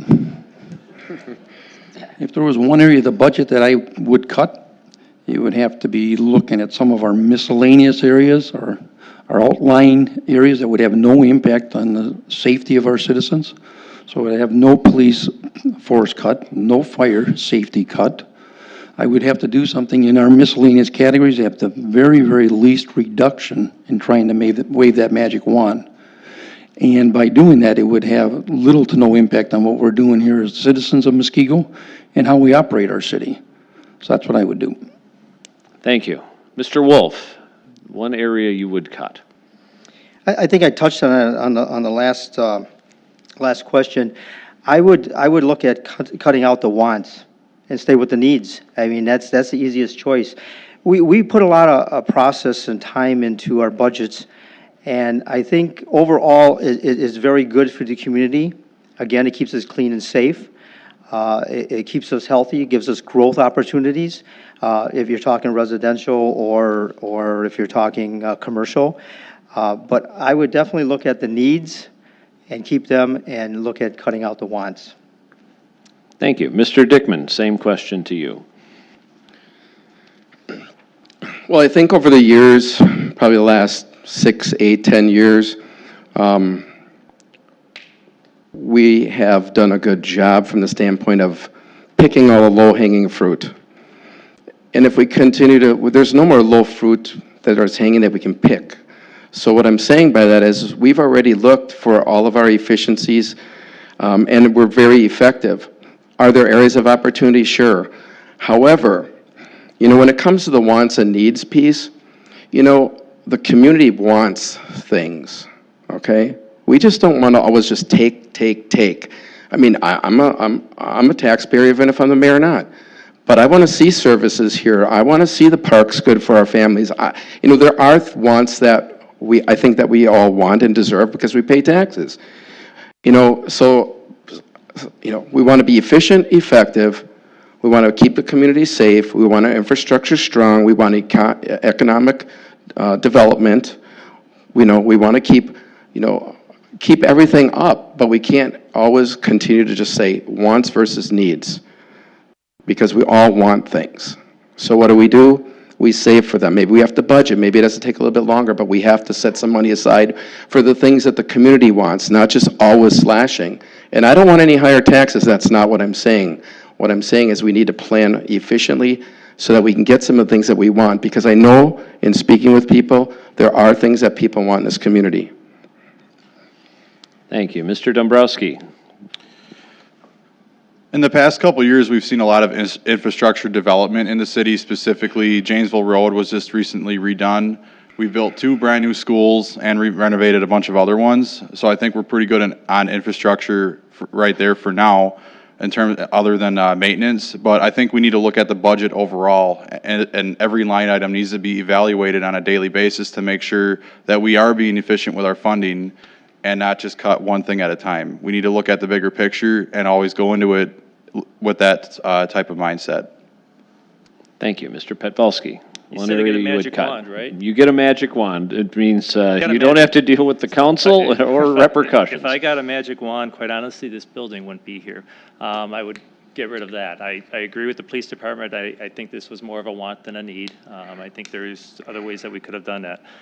Now, talking realistically, I agree with everyone up here that as far as, most of the tough cuts have been made in there. There's no big chunk of low-hanging fruit that you can grab out there. So what it comes down to is you got to find the most efficient way of government at the lowest possible cost, and that's going into the separate line items and picking out things here and there. And as aldermen have found out, and I remember when I was on council and when I was on the school board, every once in a while, some of those things you're pulling out and they end up being someone's hair, and they start screaming at you. But if they can justify it, you reevaluate it. But you really have to look at the little things because they add up. So. Thank you. Thank you all. Mr. Wolfe, you start us on the next round. And this is perhaps a more fun magic wand. If you had a magic wand and could spend anywhere you would like, had a pot of money to do it with, where would you spend in the budget more? Probably nowhere. I mean, that's not a magic wand. I mean, how do you justify spending more money?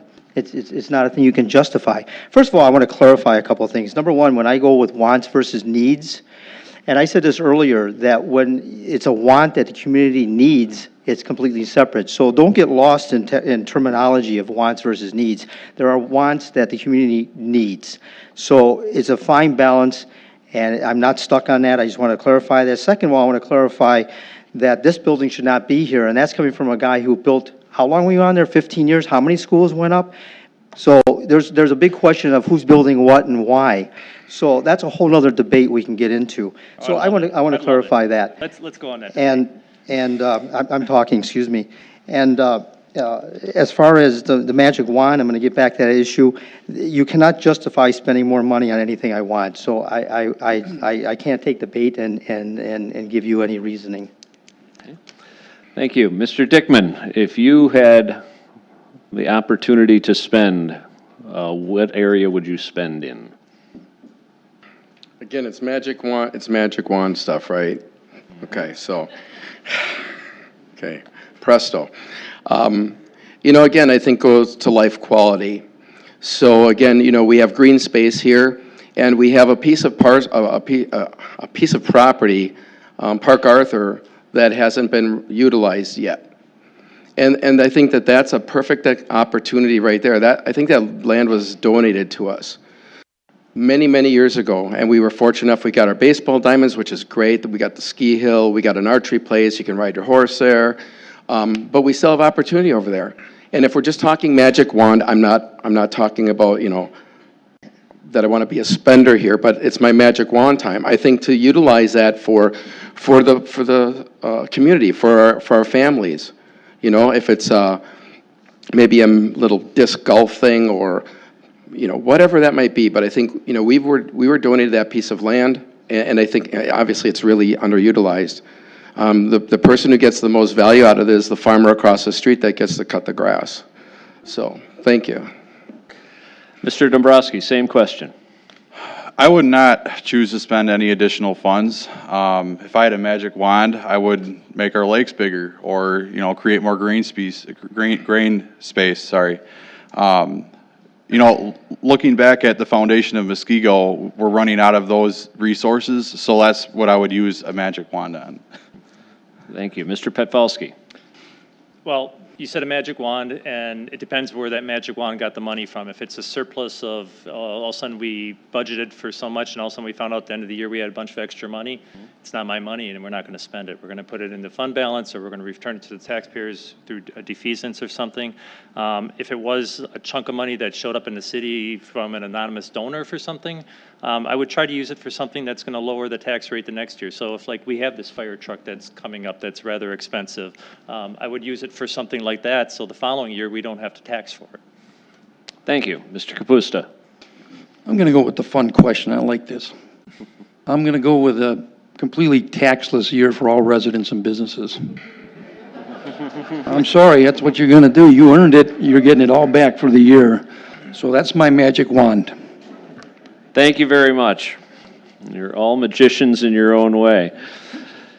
We start with you on this next round, Mr. Dickmann, and we're gonna go from sort of administrative questions we had to some questions that are more on people focused that were turned into us.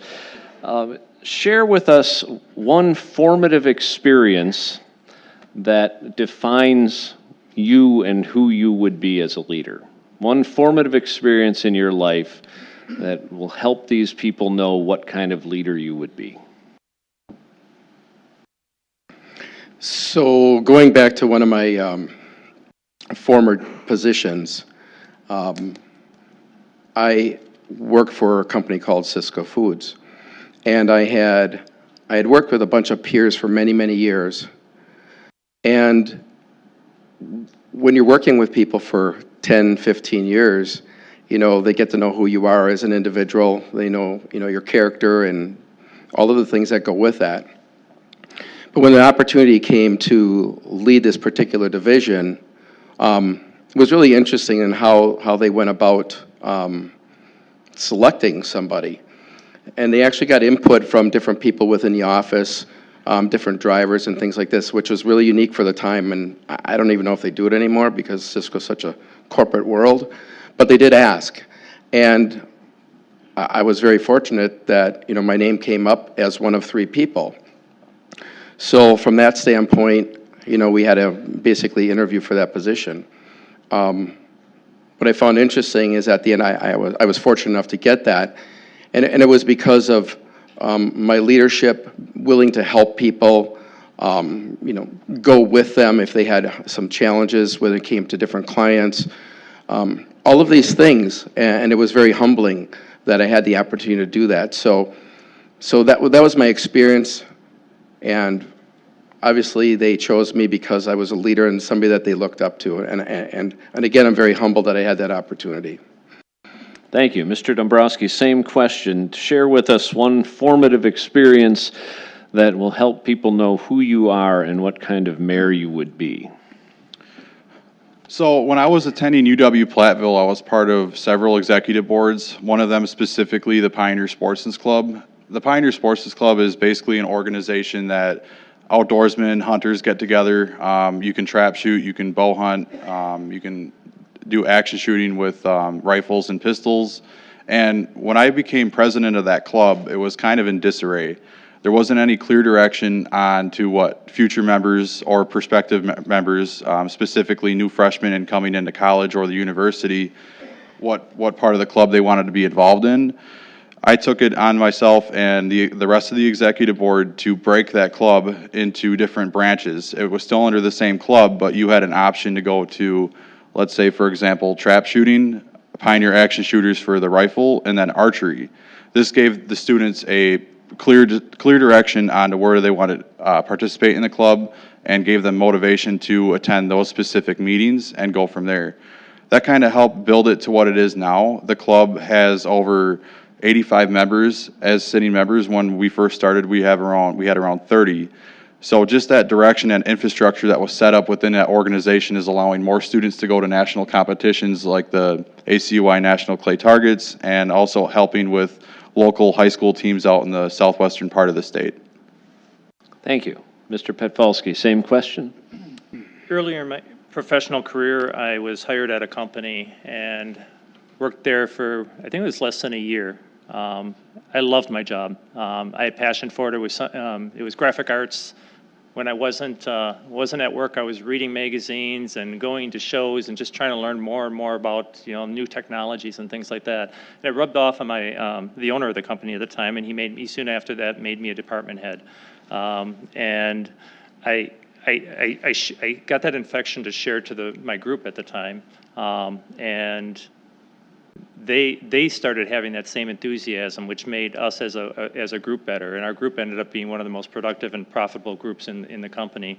Eventually, that same owner was looking for a partner because he knew he was going to retire in a few years and he wanted someone to take over.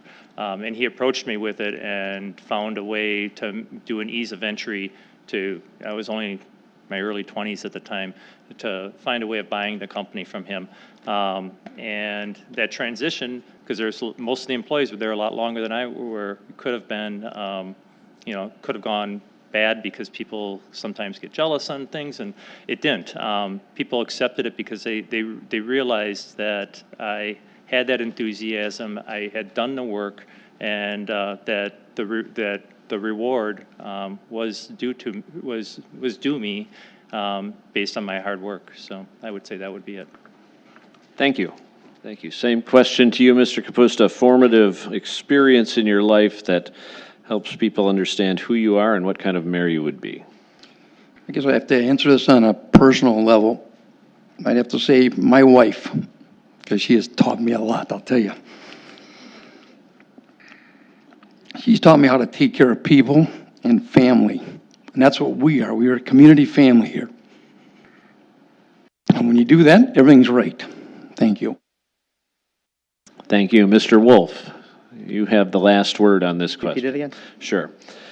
Please share one formative experience that describes you and what kind of mayor you would be. Well, I guess I have to come up with a couple because of the experiences that are going up here. I 100% agree with Tom. The family, my wife, especially my wife, she keeps me on the straight and narrow and made me what I am today. And as far as business goes, you know, I got good business experience as well. You know, I ran a unit with over 100 employees. There was multi-million dollars. So I have all the same experience on running a big business. And I think even more important than that was my first campaign running for alderman and walking door to door and meeting all the great people in Muskego and getting to listen to the stories and understanding what's going on and how they're feeling and what they want done in the city. It was very humbling to get elected, overwhelmingly elected by votes. I mean, I was absolutely surprised on the results, and it was a very learning experience. And I think that the people in my district will tell you that I would treat them the exact same way as mayor as I do as an alderman. So I think that's a great life experience I experienced. Thank you very much. Thank you all for those insights. We're going to stay a little bit on this theme. The mayoral position obviously is a nonpartisan position, but no one leaves their personality or their beliefs at the door when they walk into a room. And so you have to balance your own personal partisan beliefs and your own personal political activities with the needs of the job, and have to work with, whether it's Tony Evers or Scott Walker, whether it's Democrat administration or a Republican legislature, whether it's the local school board, whether it's Donald Trump, whether it's Congressman Style, you have a diversity of people that as a mayor you would have to relate to and work with. So the question that we will start with you on this one, Mr. Dombrowski, is how do you balance your own personal beliefs in a polarized partisan world, and how would you be able to work together with people in a nonpartisan way? This is actually one of the reasons why I'm running for mayor. I like the nonpartisan aspect of it.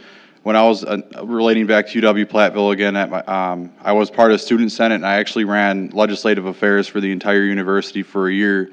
And it just so happened that when I was chairing that committee, that was directly during the midterm elections. And during that time, I established a series of events that brought in not only Republicans, but also Democrats. Both parties were involved.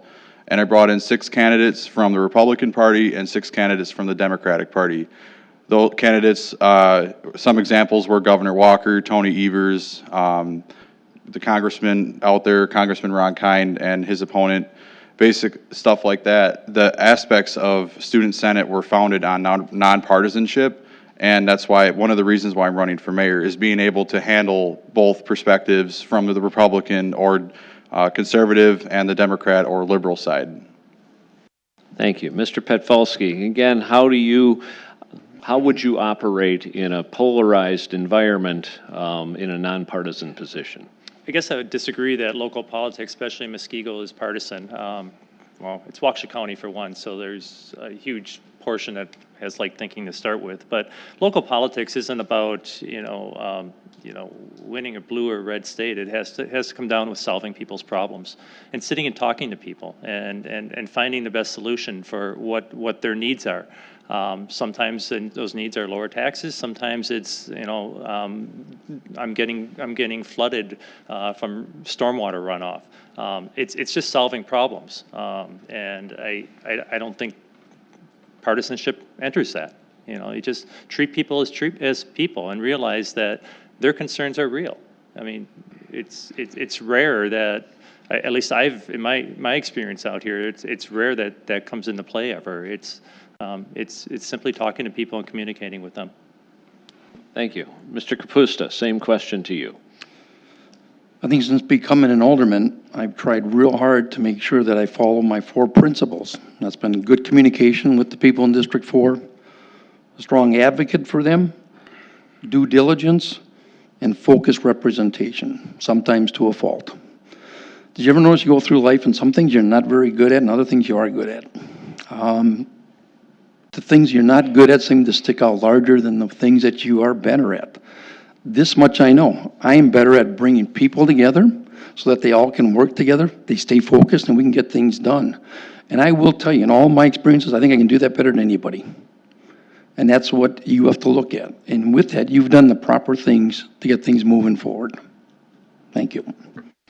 Thank you. Mr. Wolfe, same question to you. Well, my mother always said that you have one mouth and two ears, so you should listen twice as much as you speak. So I think that helps bring people together. If you can listen to them and be proactive and rather than reactive, you can work with people and get things done.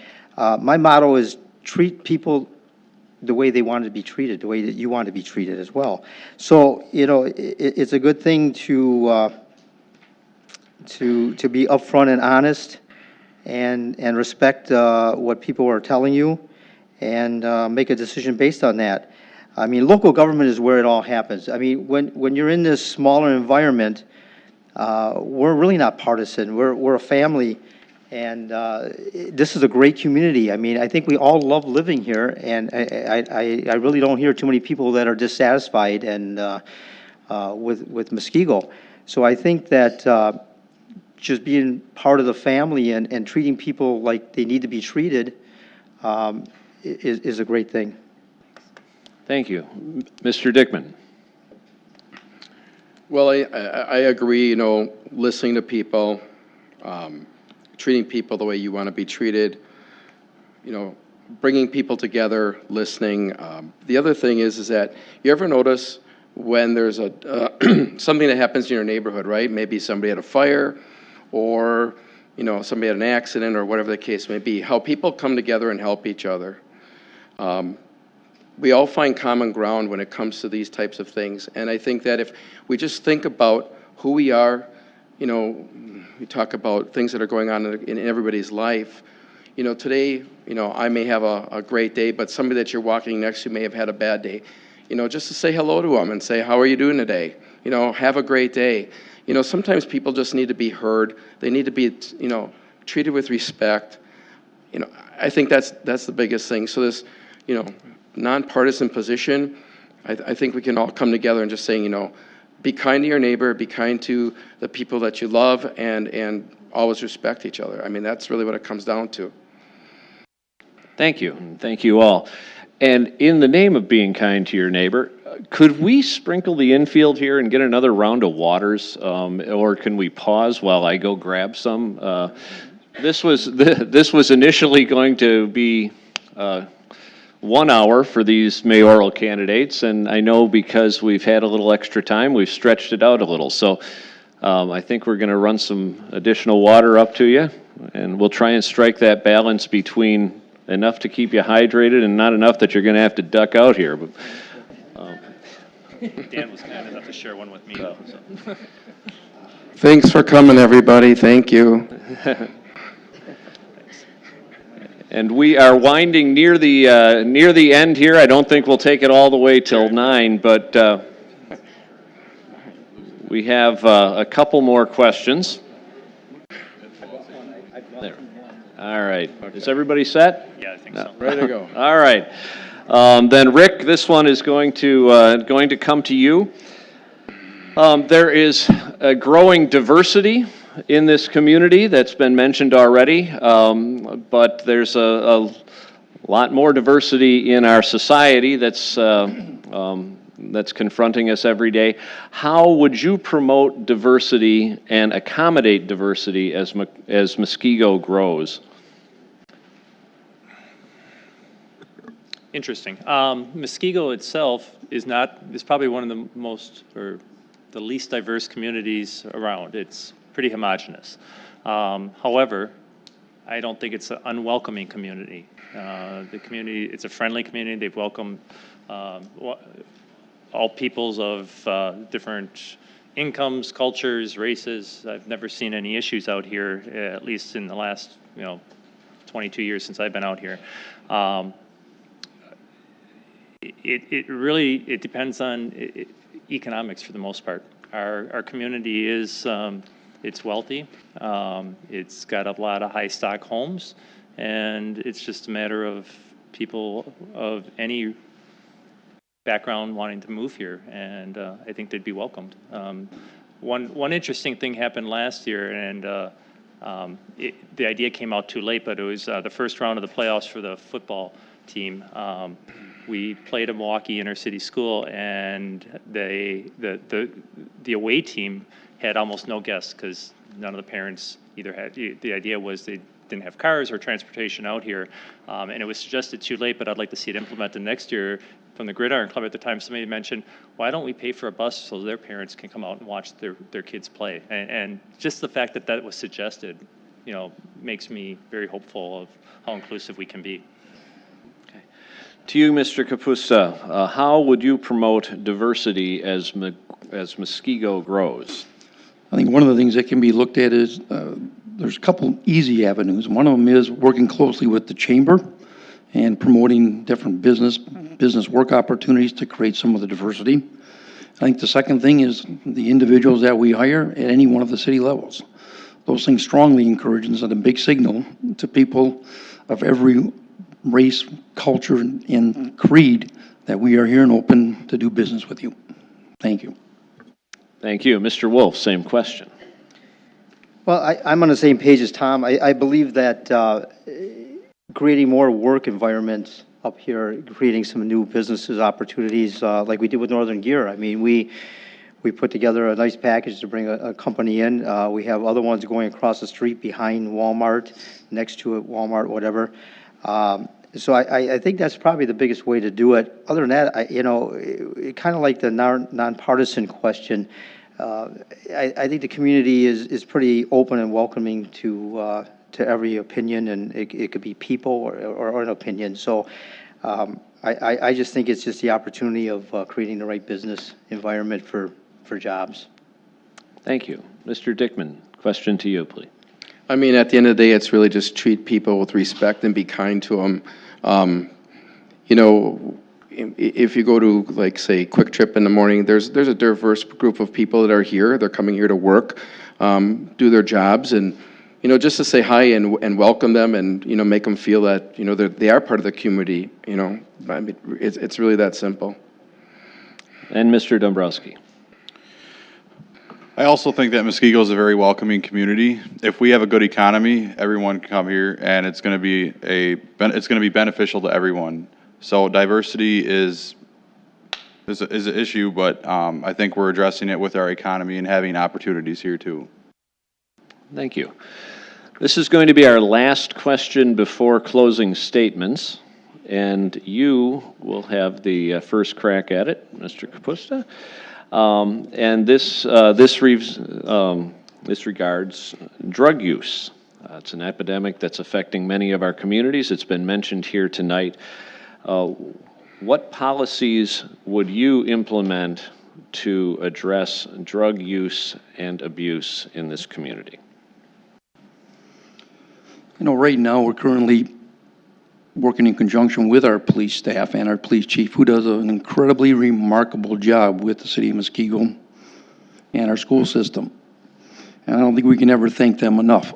But obviously, we need to be able to continue to work in stronger areas with that and develop even stronger and safer programs that helps us figure out ways to identify it, provide and see if people get counseling and the right tools that people and individuals need to make sure we have not and do not have a problem in this community. So it's a unified approach. It's a matter of the city being aligned with the school system, being aligned with the police chief and his force, and the citizens of this, residents of the city. That all makes a difference in our fight against the opioid addictions that are going on.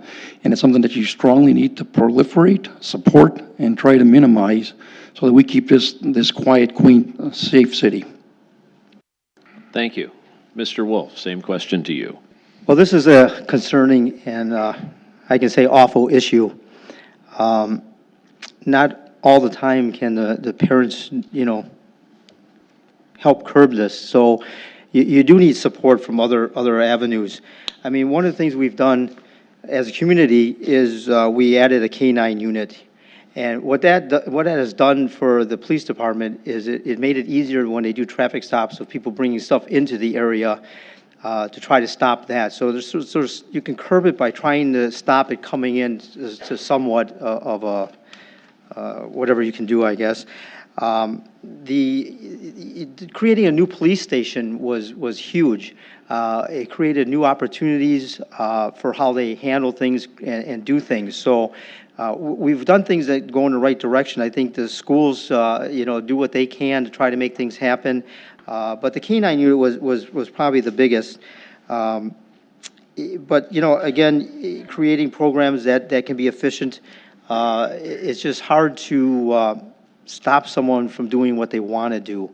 And however we can curb that as a community, we have to work together on that.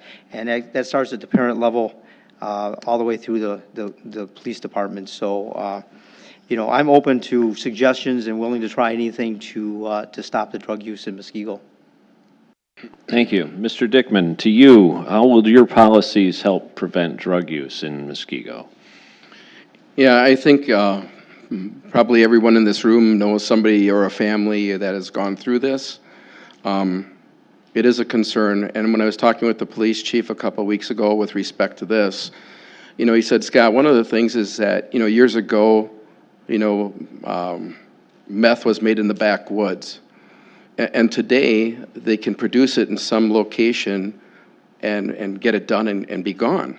And it's really hard sometimes to police that because you have, they're very good at what they do, but when somebody's just setting up a shop for a short period of time and they're gone real quick, it's hard to detect that. But the other thing is that, families that are going through this, sometimes they don't want to reach out to people. And I think that we need to be compassionate and let them know that it's okay. Because I think, again, we know families that are in this situation, and we as people don't want to approach them because we feel intrusive. But in reality, a helping hand, it takes a village to raise someone. I think you really have to think, stand by that. And the other thing is education. We do a good job in the community from a sports perspective. We have kids out there that are 5 years old and they're running around, they're really cool, and they're all working together and playing together, the families and all of this. But I think that's where we have to start as well, the educational process. And, we can put out pamphlets and brochures and things like this. I think that parents sometimes don't know how to maybe discuss this with their kids. It's a difficult topic because you feel if I discuss this with you, like, oh my God, are they going to try something like this? But education is powerful, and working in conjunction with the police department, families, schools, churches, other groups, support groups, just to get the message out there. And we as a community have to be diligent in watching and being observant about what's going on and not be afraid to get involved. Thank you. Mr. Dombrowski. As I stated before, this is mainly a police department issue, and I'd like to clarify my point on parents having communications with their kids. It's not only just parents, it's with peers too. It's a society thing in general. Parents, yes, it's a big part of it, but also friends, family, the priest at church, wherever you're at, if you normal neighbors, if you're seeing issues, then there needs to be a conversation about that. Thank you. Mr. Petfalski. We have to send a clear message that drugs are not welcome in this community. When I was on the school board, myself and other board members pushed to implement random drug searches of the cars in the parking lot and the lockers. Soon after, we learned that kids don't use their lockers anymore. They carry everything around in the backpack. So we expanded that search to go into randomly into classrooms. So once or twice a month, one of the classrooms that randomly gets, or one or two of the classrooms get randomly picked. We run a dog through it, and the kids leave, but their bags all have to be left there. So we're searching their backpacks. We further expanded that to do random drug searches of anyone who is in a sport or co-curricular, which at Muskego covers or has a parking pass. So it pretty much covers most of the student body.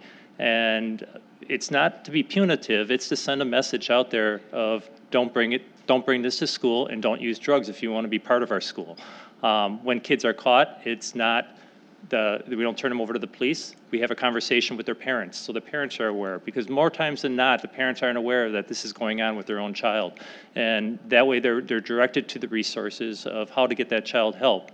it also gives the student, and this is a big thing when my son was in school, and I'm sure, Dan, you were there at the same time, about the same time, but you can realize that when you have that random drug test that kids have to worry about, and they really like the sport they're in or the activity they're in, and that threat is there, they have an excuse to tell their friend that offers them a little weed or drinking or a pill to say, no, I don't want to take a chance and lose football or trap shooting or anything like that. So those are some things that we've done in the school district.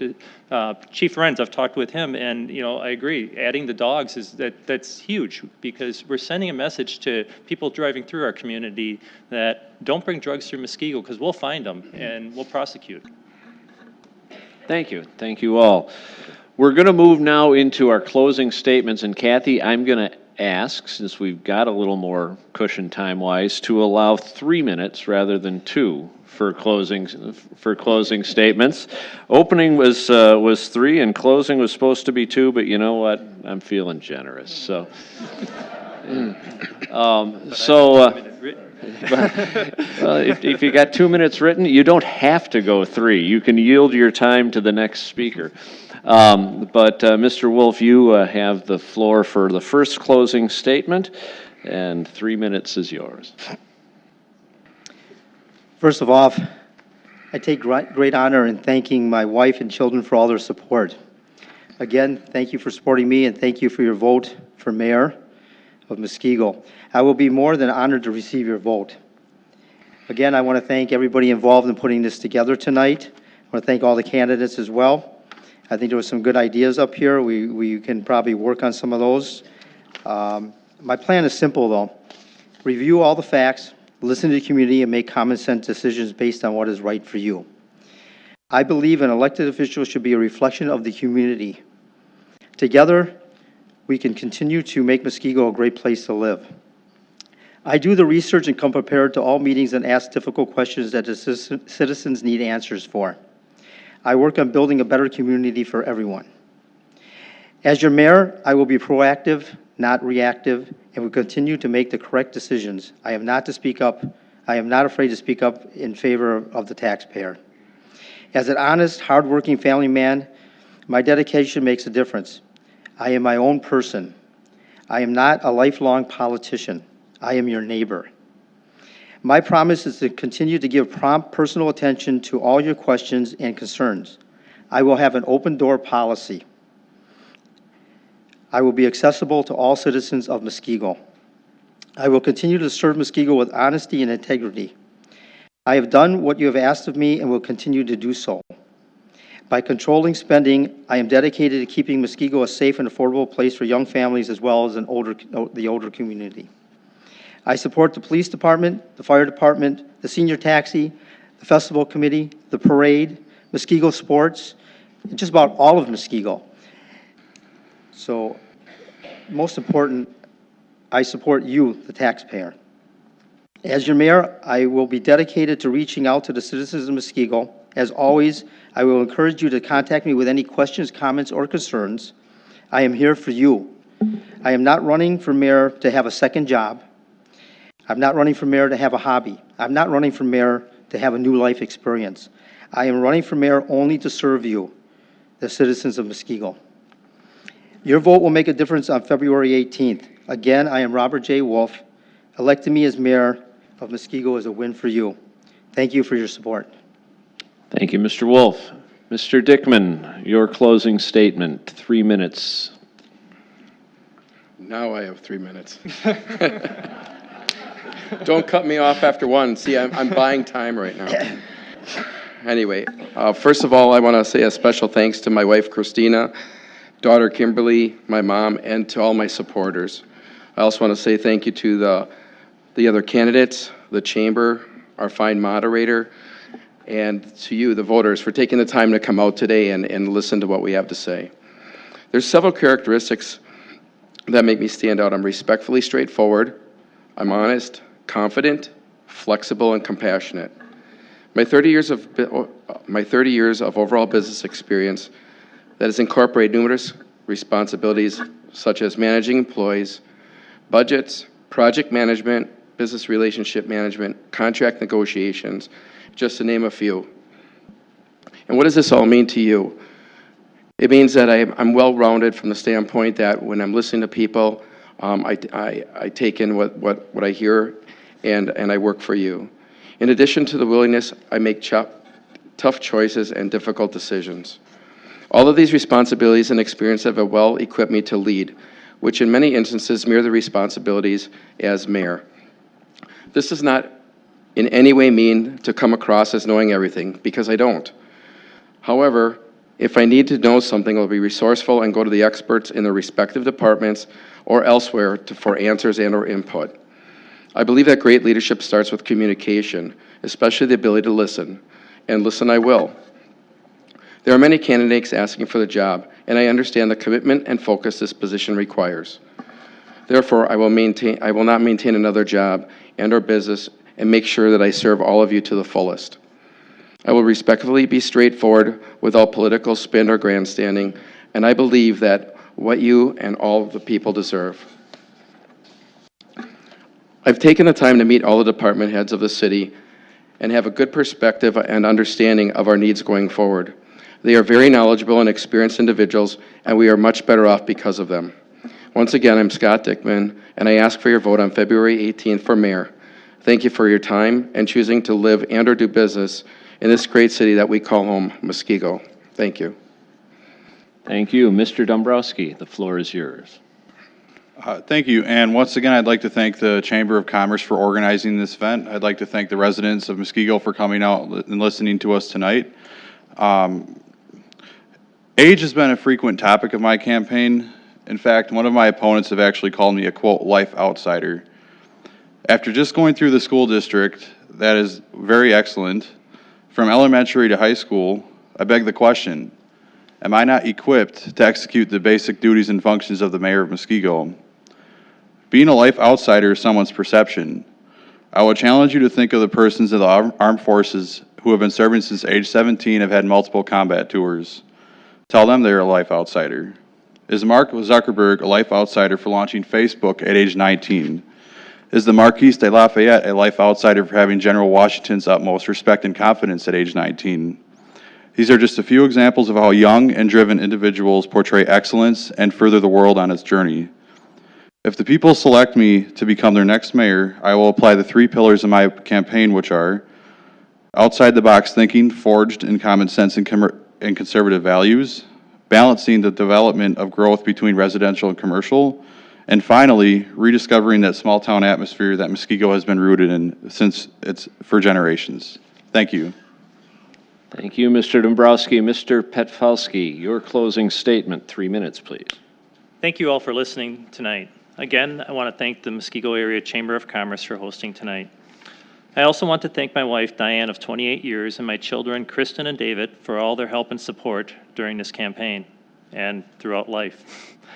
I also want to thank the community who has elected me to be their representative for close to 2 decades. This doesn't make me a lifelong politician. It makes me a lifelong committed member of our community.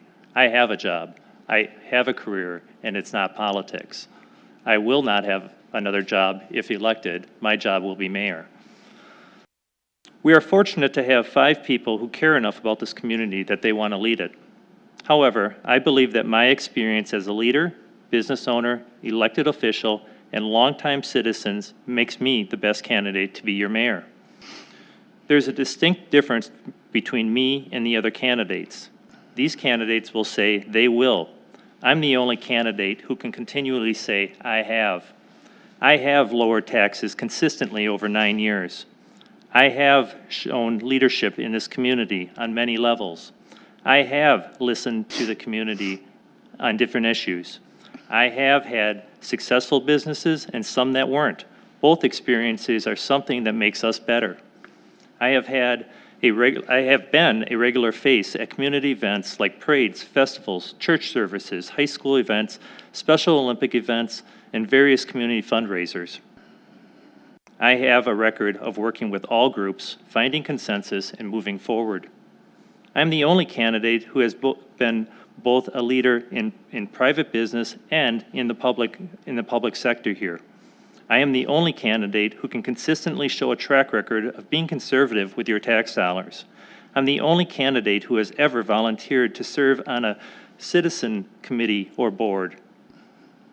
These experiences have given me the valuable skills that I believe will serve me well as your mayor. Muskego is the greatest community to live and raise a family in. As your mayor, I will move the Muskego community even further by working together with you. On February 18th, please vote Rick Petfalski, Mayor of Muskego. Thank you. Mr. Kapusta, you have the last word. Cool. I do need to thank my family and my wife and all the supporters that are here tonight. It's unbelievable. This wasn't even on my radar. When I looked at the other people running, I knew I had to run. Okay? I don't have an agenda. A lot of people have an agenda. And I can tell you who's got more education, who's got more qualifications, who's done more budgets. But in that process, you miss a lot of it. We have to thank our Mayor Kathy. She's done a pretty good job. I have appreciated working with her. Councilmen and council people, I have had a great time. I've learned a lot. We've disagreed professionally, and we've still gotten a lot done. The support that we need is to figure out it's your agenda, not my agenda, and how we move the city forward. And if you remember that, that's going to make us a winning group. And I want to wrap up with what I started with. We put this together for the 2020 plan. That's to establish a memorable community that builds on the small town atmosphere and natural amenities. It's the climate is for this to be done is through public outreach, actions of city representation to improve the quality of life. Thanks all for coming. Have a great night. Thank you. Let's thank all our candidates.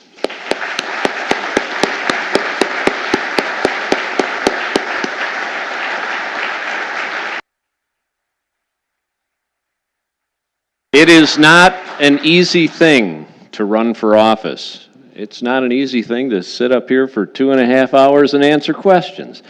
But these 5 individuals are willing to make that personal and professional sacrifice to do that. And as I think you heard clearly here, it's not because they're driven by egos, it's because they care about this community. And that's something we ought to celebrate regardless of who we end up voting for on Election Day. Just a reminder, February 18th is your primary to winnow these 5 down to 2, and April 7th is your spring election date. Thanks again to Chris Ann and to the Chamber for organizing this event, and thank you all for coming out tonight and participating in your democracy. Have a great evening. Fun stuff, Mr. Tom.